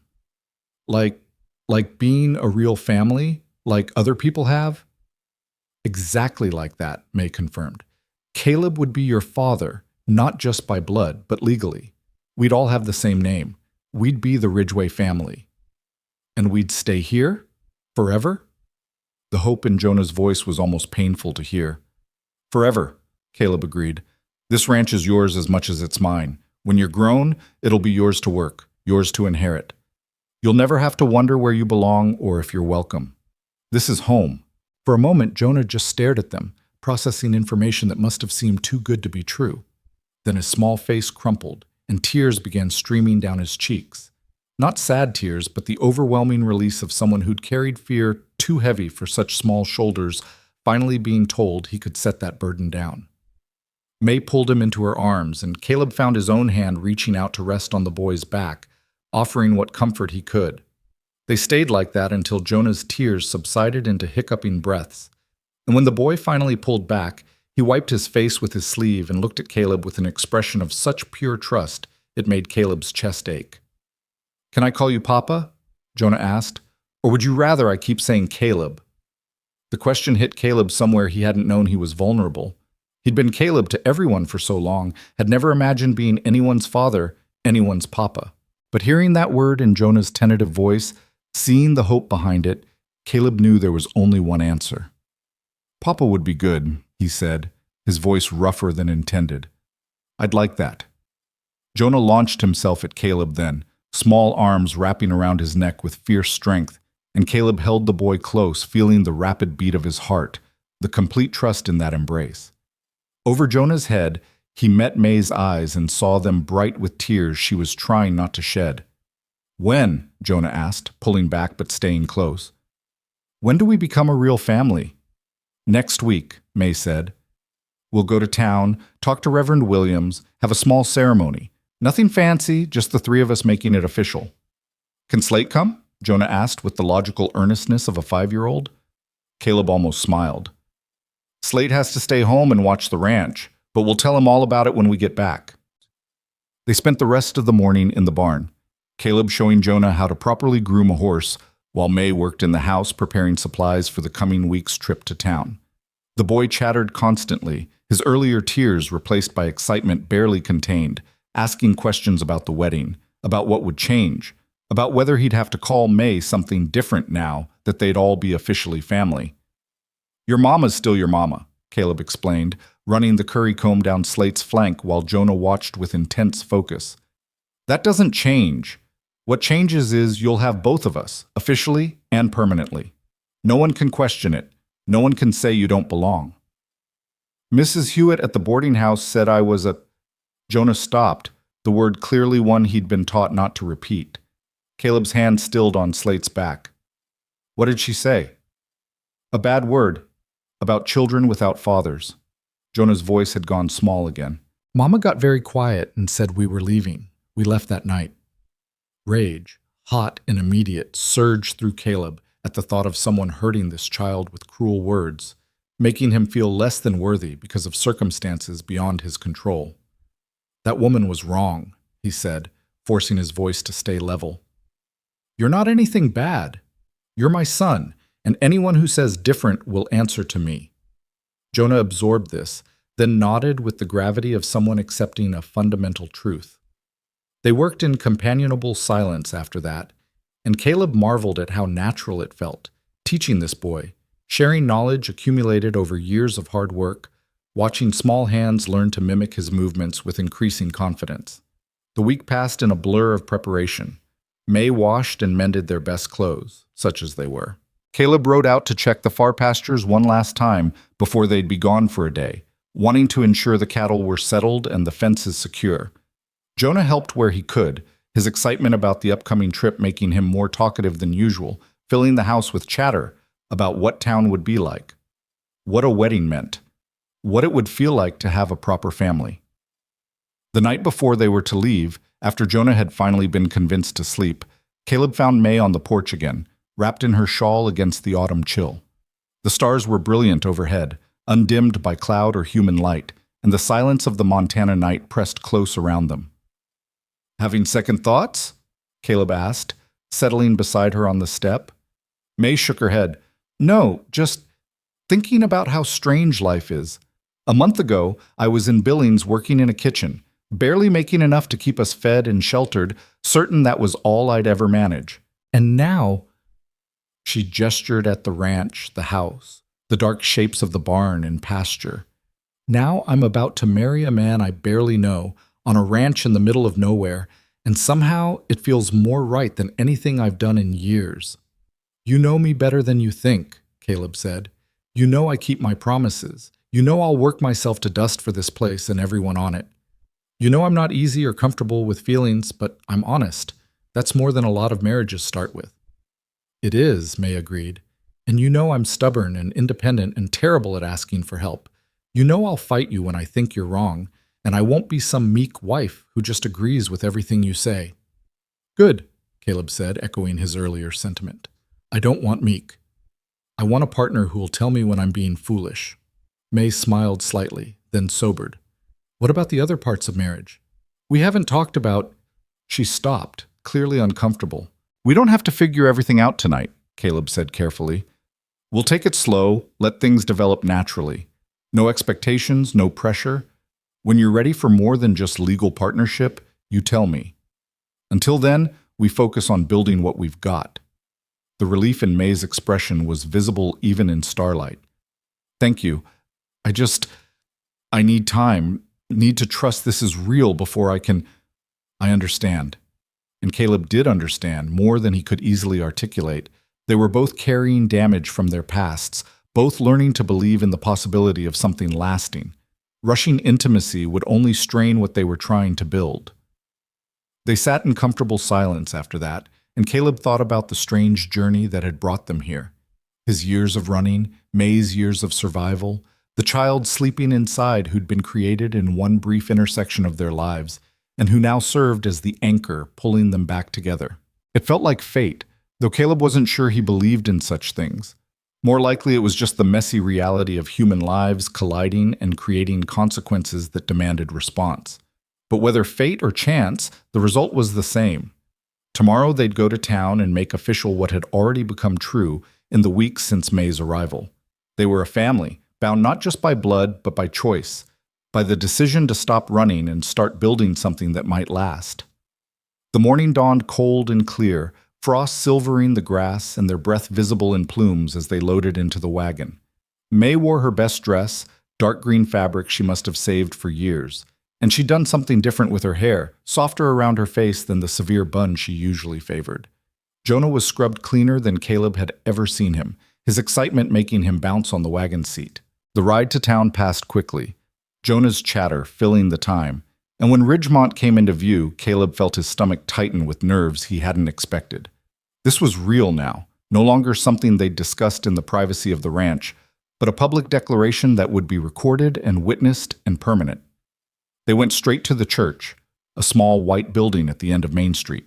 Reverend Williams was an elderly man with kind eyes and a practical approach to frontier religion that Caleb appreciated.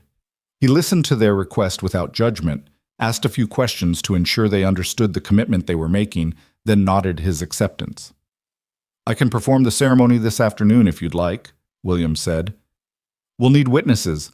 I can ask Mrs. Morton and Sheriff Thomas if they're available." "That would be fine," May said, her voice steady despite the tension Caleb could see in her shoulders. They spent the intervening hours at the general store, May selecting a few items they'd need for the coming months, while Caleb arranged for the witnesses. Mrs. Morton agreed immediately, her expression softer than Caleb had expected, and Sheriff Thomas nodded his approval, clearly pleased they'd taken his earlier suggestion to heart. At 3 o'clock, they gathered in the small church. Jonah stood between them, one hand in May's, one in Caleb's, as Reverend Williams read through the traditional words with measured dignity. The ceremony was simple, no music or flowers or elaborate ritual, just the essential promises spoken clearly and witnessed properly.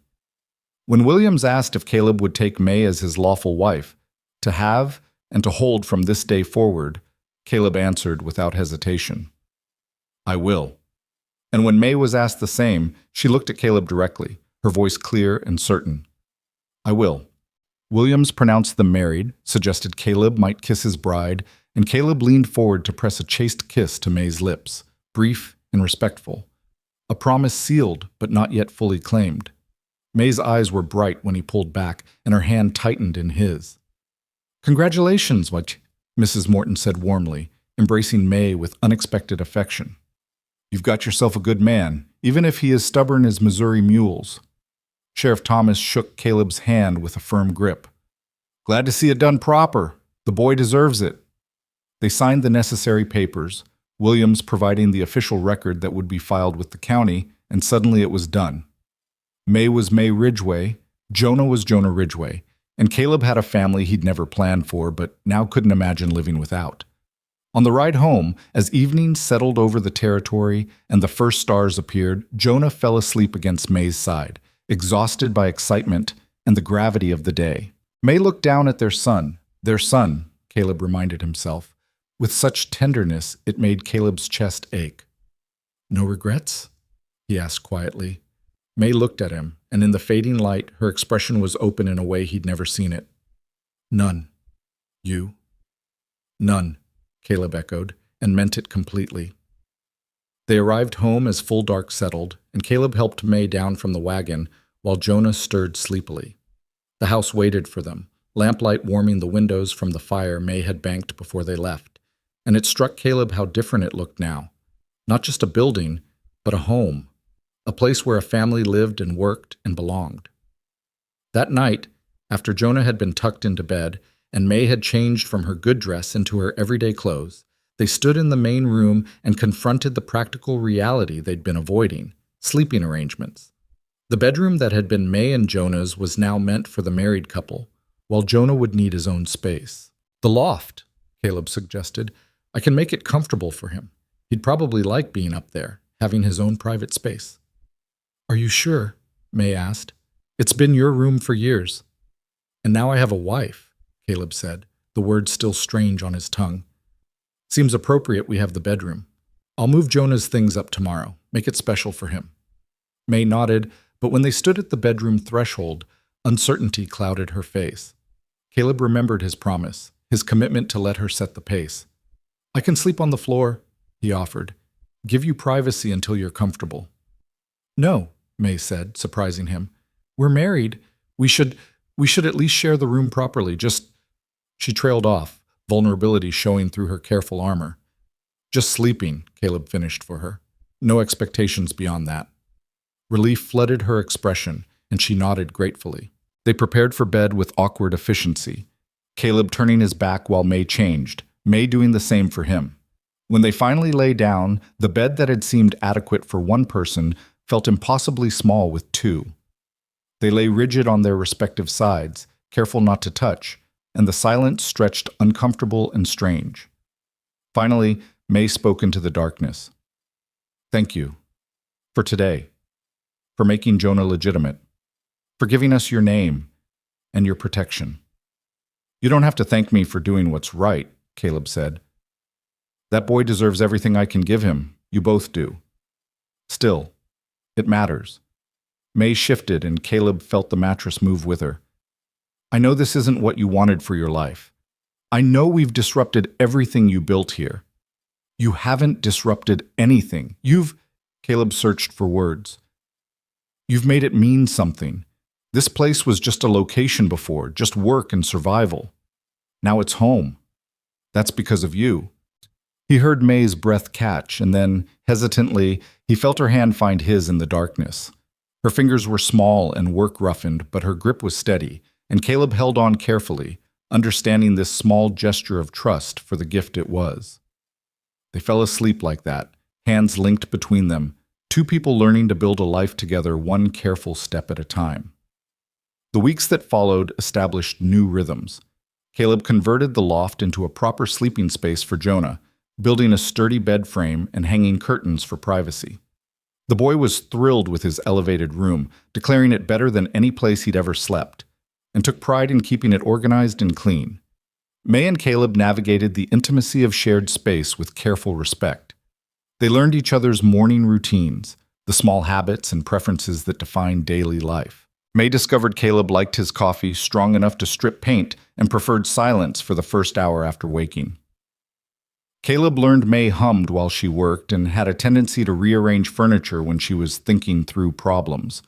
The first snow came in early November, 3 inches overnight, that transformed the ranch into something pristine and magical.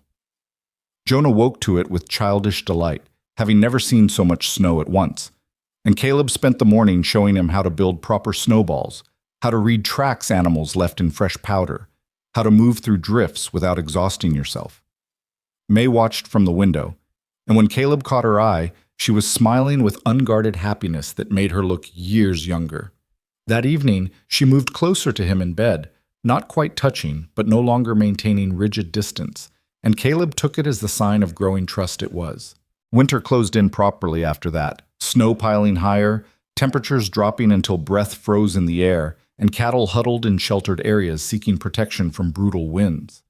The ranch became an island, cut off from town by impassable roads, and the three of them settled into the forced intimacy of people who had only each other for company. But where Caleb had once dreaded such isolation, he now found unexpected comfort in it. Evenings were spent teaching Jonah to read using the few books Caleb owned, or listening to May tell stories from her childhood in Missouri, or working together on projects that would wait until spring, mending tack, planning garden layouts, discussing improvements they might make when weather permitted.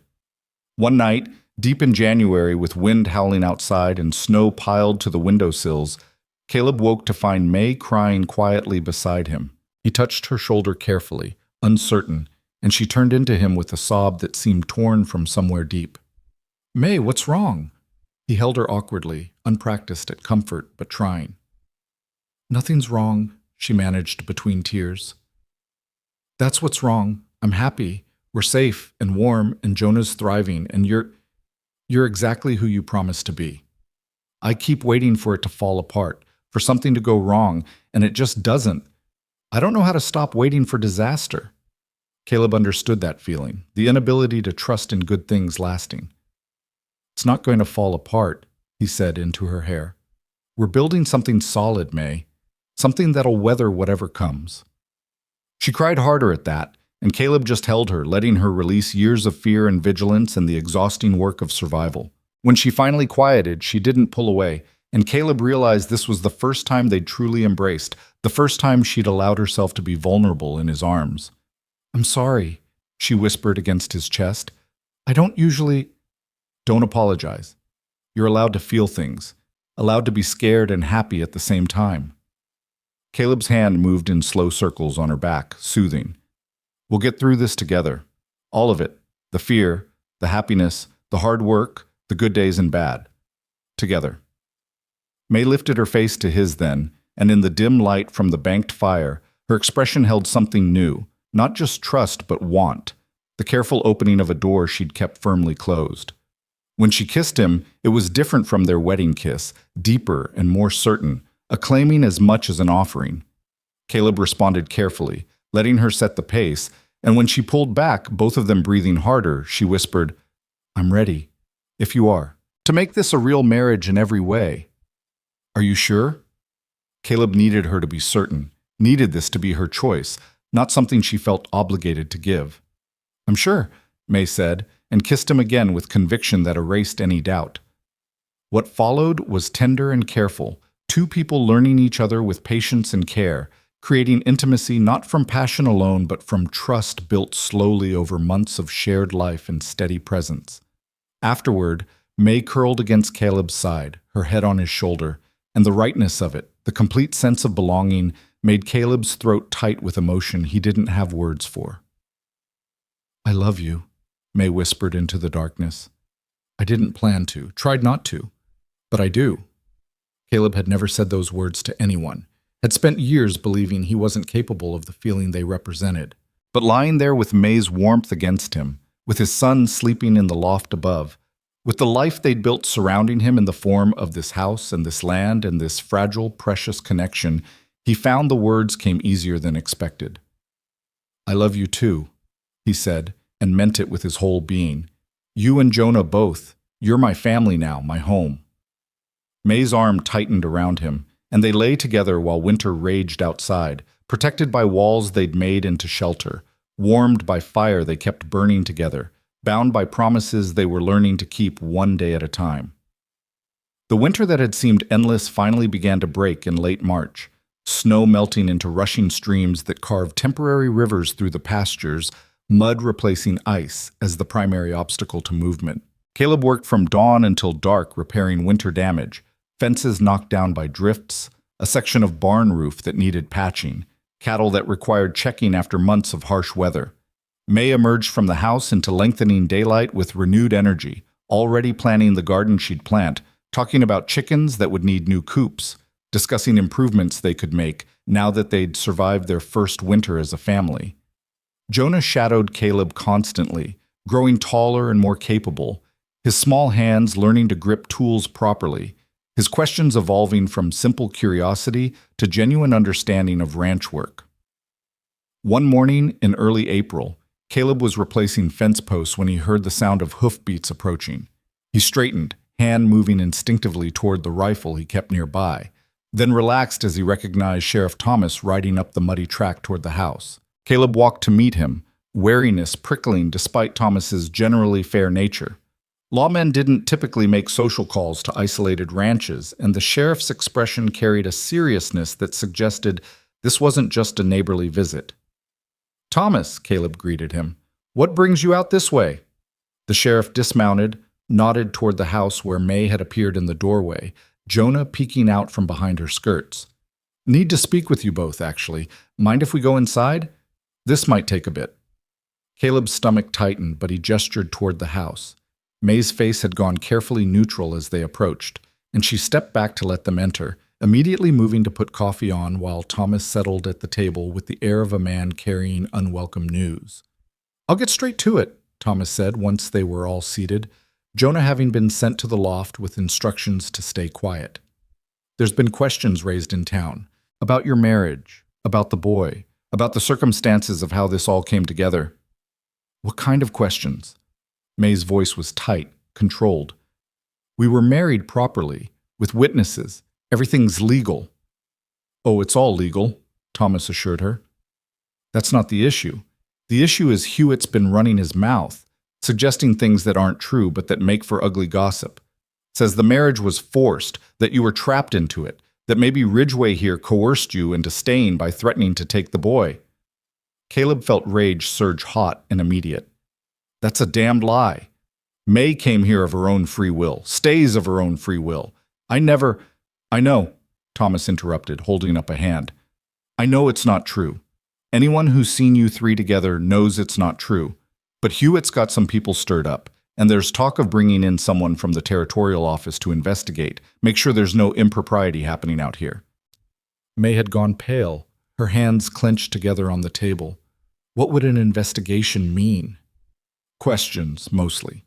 They'd want to interview you separately, make sure you're here voluntarily, that the boy's being properly cared for. It's mostly formality, but it's invasive, and it puts your private business on public display. Thomas looked genuinely apologetic. "I wanted to warn you before anyone official showed up, give you time to prepare." "We have nothing to hide," Caleb said flatly. "They can ask whatever they want. May will tell them the same thing I will. We're married, we're raising our son, and what happens on this ranch is nobody's business but ours."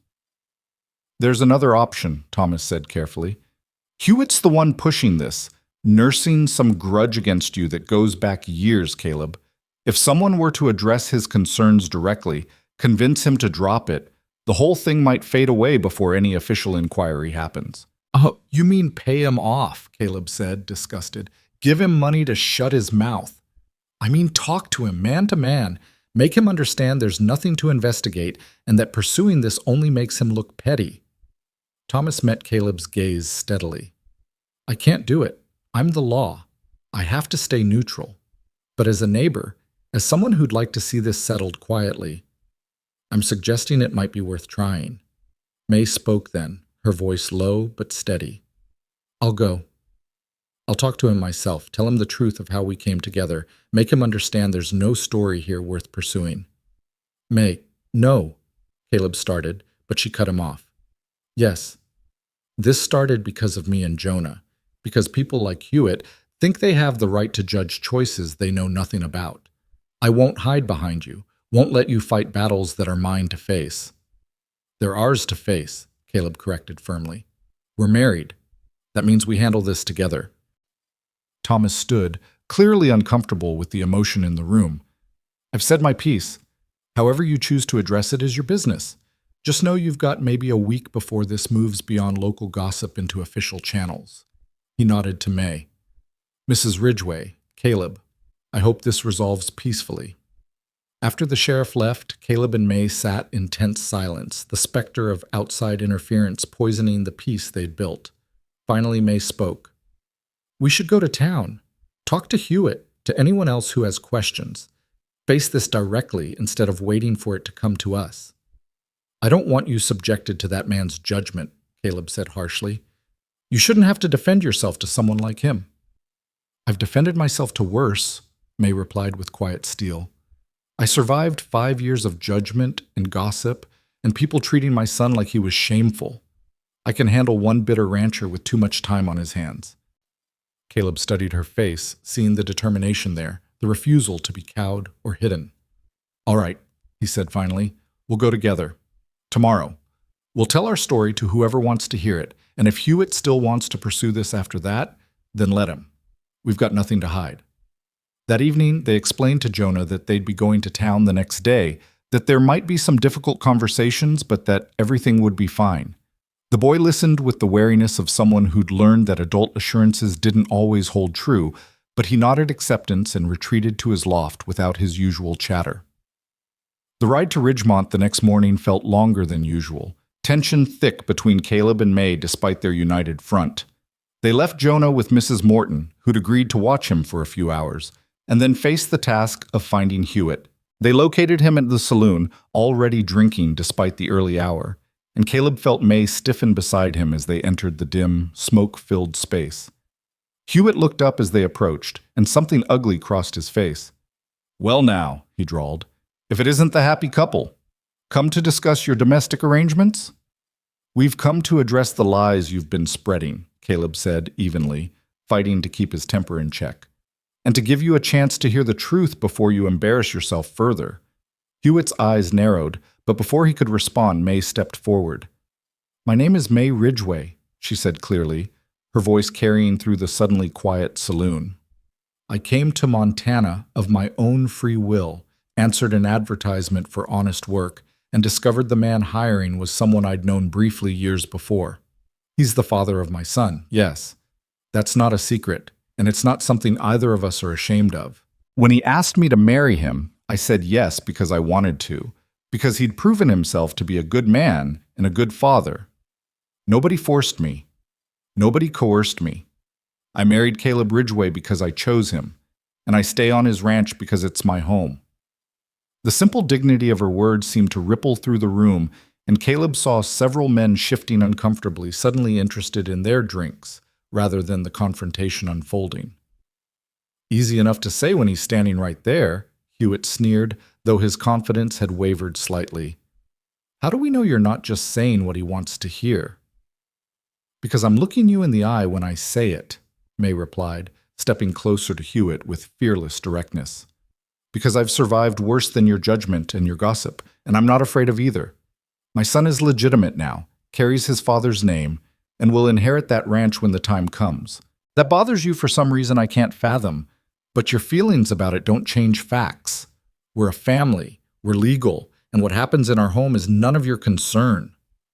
She's told you the truth, Caleb added, moving to stand beside May, presenting a united front. You want to investigate us, go ahead. You'll find a legal marriage, a child being raised properly, and a ranch being worked honestly. The only thing you'll accomplish is making yourself look like a man who can't stand to see others building something good. Hewitt's face had gone red, and for a moment Caleb thought he might escalate into violence. But then Sheriff Thomas's voice came from the doorway. Seems like a reasonable explanation to me, Hewitt, unless you've got actual evidence of wrongdoing rather than just speculation and spite. The rancher's jaw worked, but he seemed to recognize he'd lost whatever support he might have had. Fine, he spat finally. Do what you want. I was just looking out for the territory's interests. The territory's interests are just fine, Thomas said firmly. And I think this matter's settled, wouldn't you say? It wasn't a question, and Hewitt knew it. He threw back the rest of his drink and stalked out of the saloon without another word, leaving Caleb and May standing in the sudden quiet. The bartender, a man named Collins, who'd always been fair in his dealings, spoke up then. For what it's worth, Mrs. Ridgway, most folks in town don't share Hewitt's views. You and your family are welcome here, same as anyone. May's shoulders sagged slightly with relief, and Caleb felt his own tension begin to ease. They left the saloon to find a small group had gathered outside, clearly having heard about the confrontation. Mrs. Morton stood among them, Jonah at her side, and the woman's expression was fierce with approval. "Well said, May Ridgway," she declared loudly enough for everyone to hear. "And anyone who has further questions about the character of this family can answer to me." She looked around at the gathered crowd with a challenging stare that dared contradiction.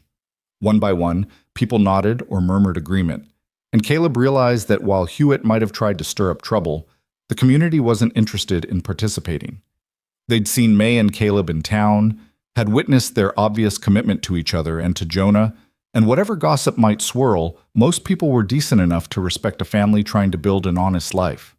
On the ride home, with Jonah chattering about his time with Mrs. Morton and the peppermint stick she'd given him, May reached over and took Caleb's hand.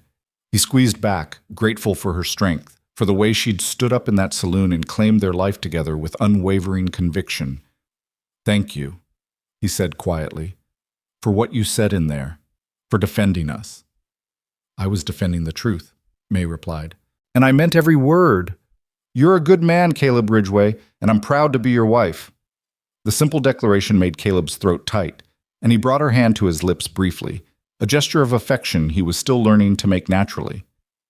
In the back of the wagon, Jonah hummed contentedly, secure in the knowledge that his family had faced a challenge and emerged intact.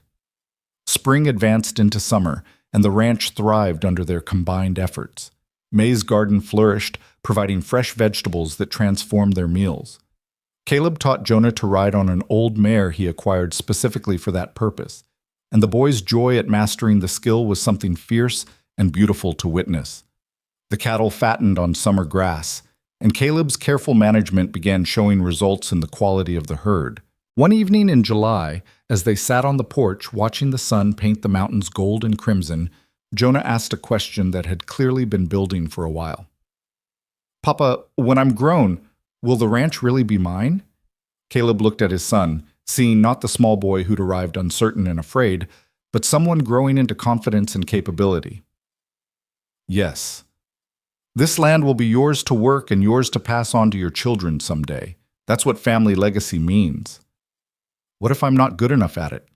What if I can't do it as well as you?"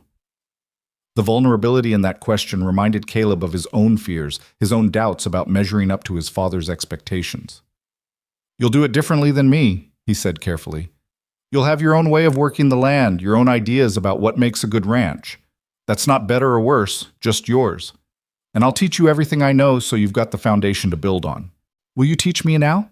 Everything, I mean, not just little pieces." Caleb met May's eyes, saw her gentle nod of encouragement. "All right. Starting tomorrow, you work alongside me properly. Full days, real work, learning everything from cattle management to bookkeeping. If you're going to inherit this place, you need to understand all of it." Jonah's face lit up with pride and determination. "I won't let you down, Papa. I promise." "You couldn't disappoint me if you tried," Caleb said, and meant it absolutely. "You're my son, Jonah. That's enough all by itself." The years that followed weren't always easy. There were hard winters and dry summers, cattle lost to disease, and fences that needed constant mending, the endless cycle of work that defined ranch life. But they faced each challenge together, their family unit growing stronger through shared hardship and shared triumph. Jonah grew tall and capable, his resemblance to Caleb becoming more pronounced with each passing year. He learned the ranch with the dedication of someone who understood he was being entrusted with something precious, and Caleb watched with quiet pride as his son developed the skills and judgment that would serve him well when the time came to manage the land independently. May transformed the house into a true home, adding touches of comfort and beauty that made the rough structure feel welcoming. She became known in Ridgemont for her practical wisdom and her quiet strength, and other women sought her counsel on everything from cooking to child-rearing to navigating the complexities of frontier life. On their 5th wedding anniversary, Caleb woke to find May already up, standing at the window watching the sunrise paint the sky in shades of rose and amber. He joined her, wrapping his arms around her waist, and she leaned back against him with the comfortable ease of long familiarity. 5 years? She murmured. "Sometimes it feels like a lifetime, sometimes like yesterday." "Any regrets?"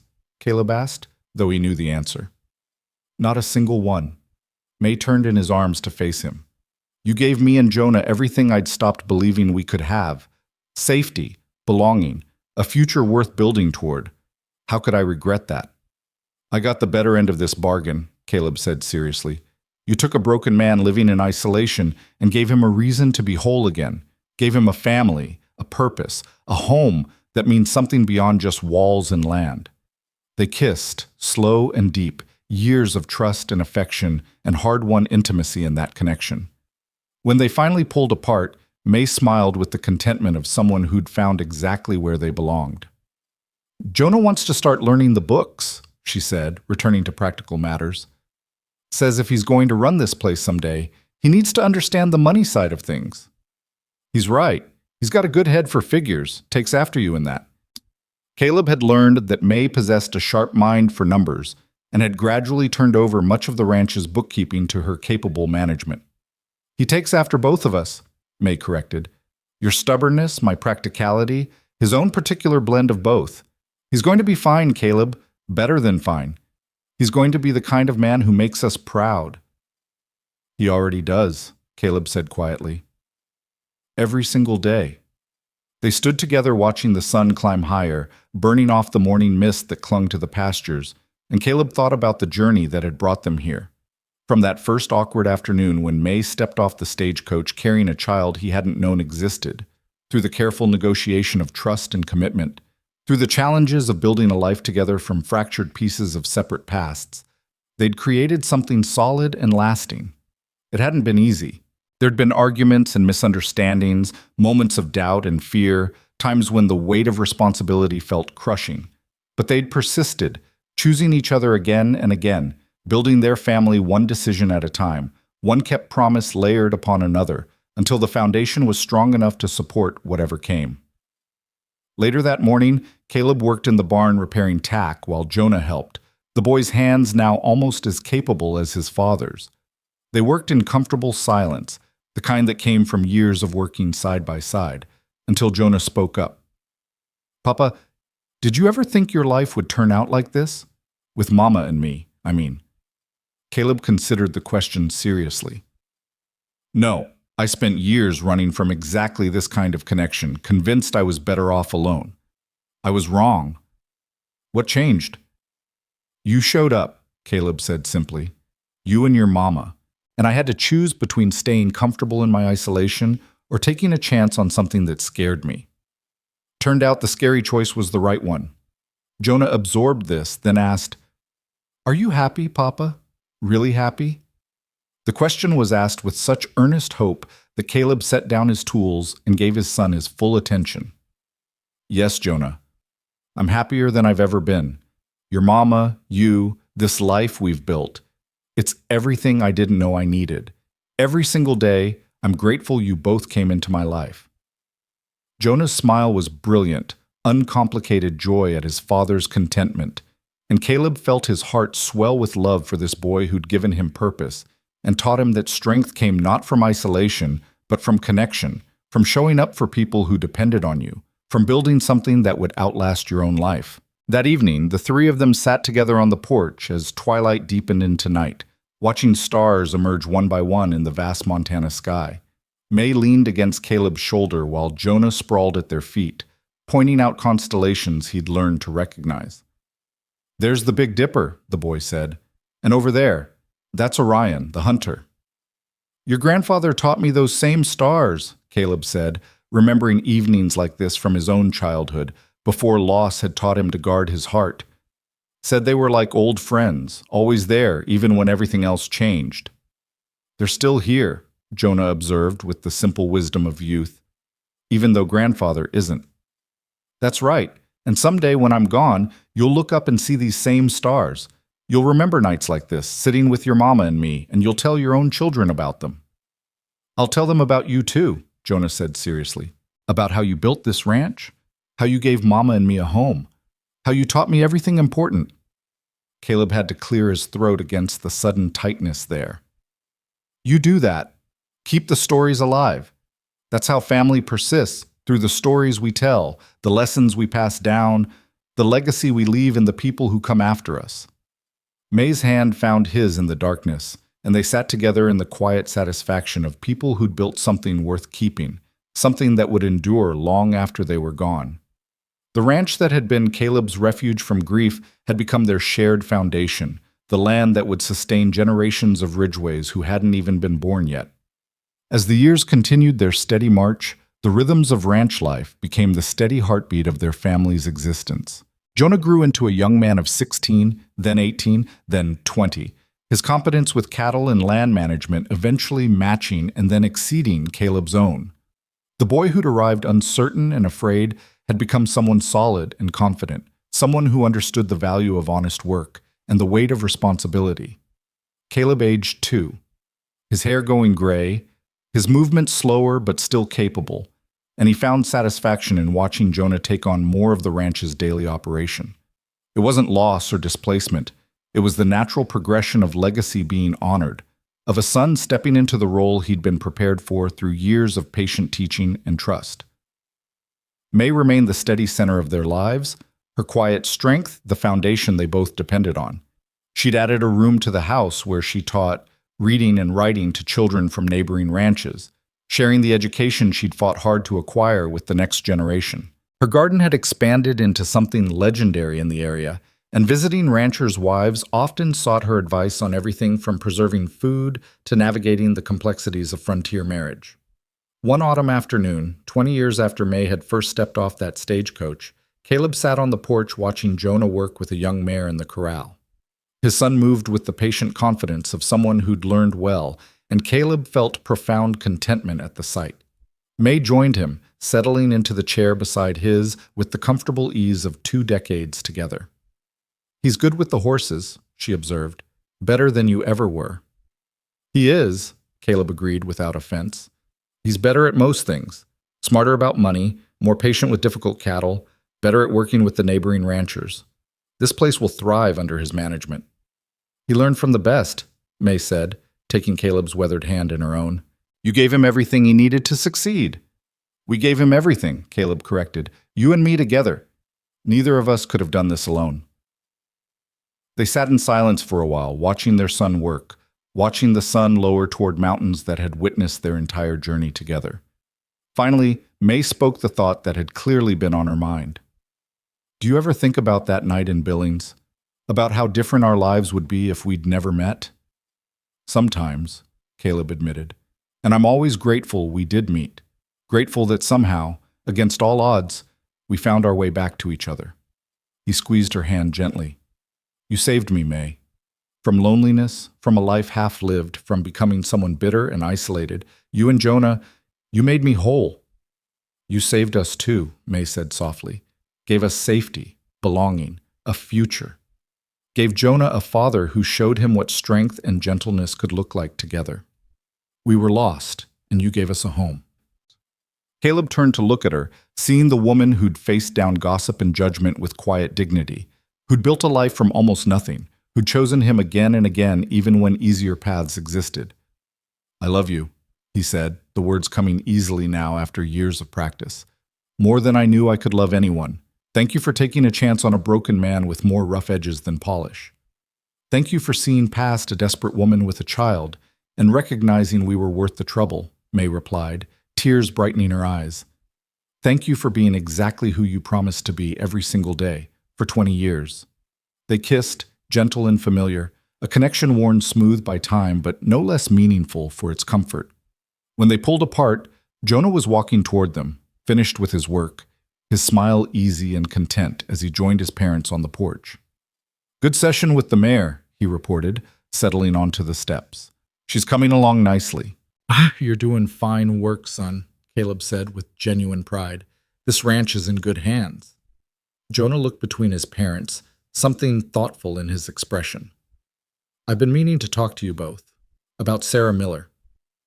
Sarah was the daughter of a neighboring rancher, a capable young woman who'd been helping Jonah with the books lately, and Caleb had noticed the way his son's face brightened whenever her name came up.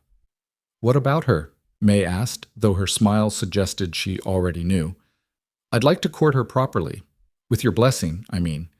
Eventually, if things go well, I'd like to ask her to marry me. To build a life here, raise a family on this land." Caleb felt emotion well up, pride and joy, and the bittersweet awareness that his son was embarking on the same journey he and May had taken, building a family and a future from hope and hard work and commitment to see things through. "You have our blessing," he said firmly, "and our support, whatever you need. If Sarah's the woman you've chosen, then welcome her to the family with everything you've got." "She reminds me of Mama," Jonas said, looking at May with affection. "Strong and smart and not afraid of hard work. I think you'd like her." "I already do," May assured him, "and I can't wait to welcome her into this family properly." They talked into the evening about Jonah's plans, about the future of the ranch, about the possibility of grandchildren who would carry the Ridgway name into the next generation.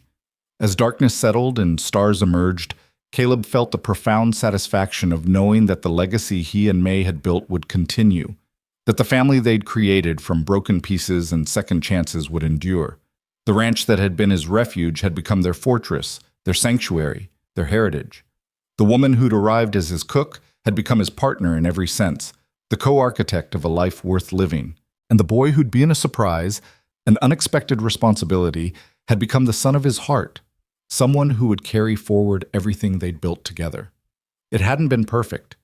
There'd been struggles and setbacks, fears and failures along the way, but they'd persisted, choosing each other and this life again and again, building something solid from the foundation of trust and commitment and the simple determination to show up for each other every single day.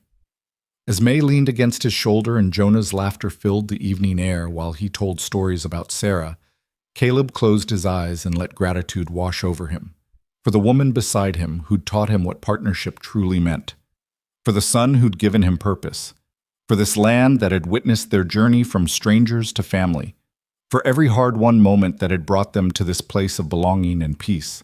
The Montana night deepened around them, vast and star-filled and beautiful, holding their small family in its ancient embrace.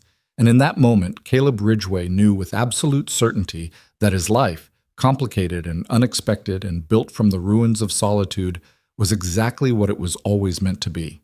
He was home. They all were.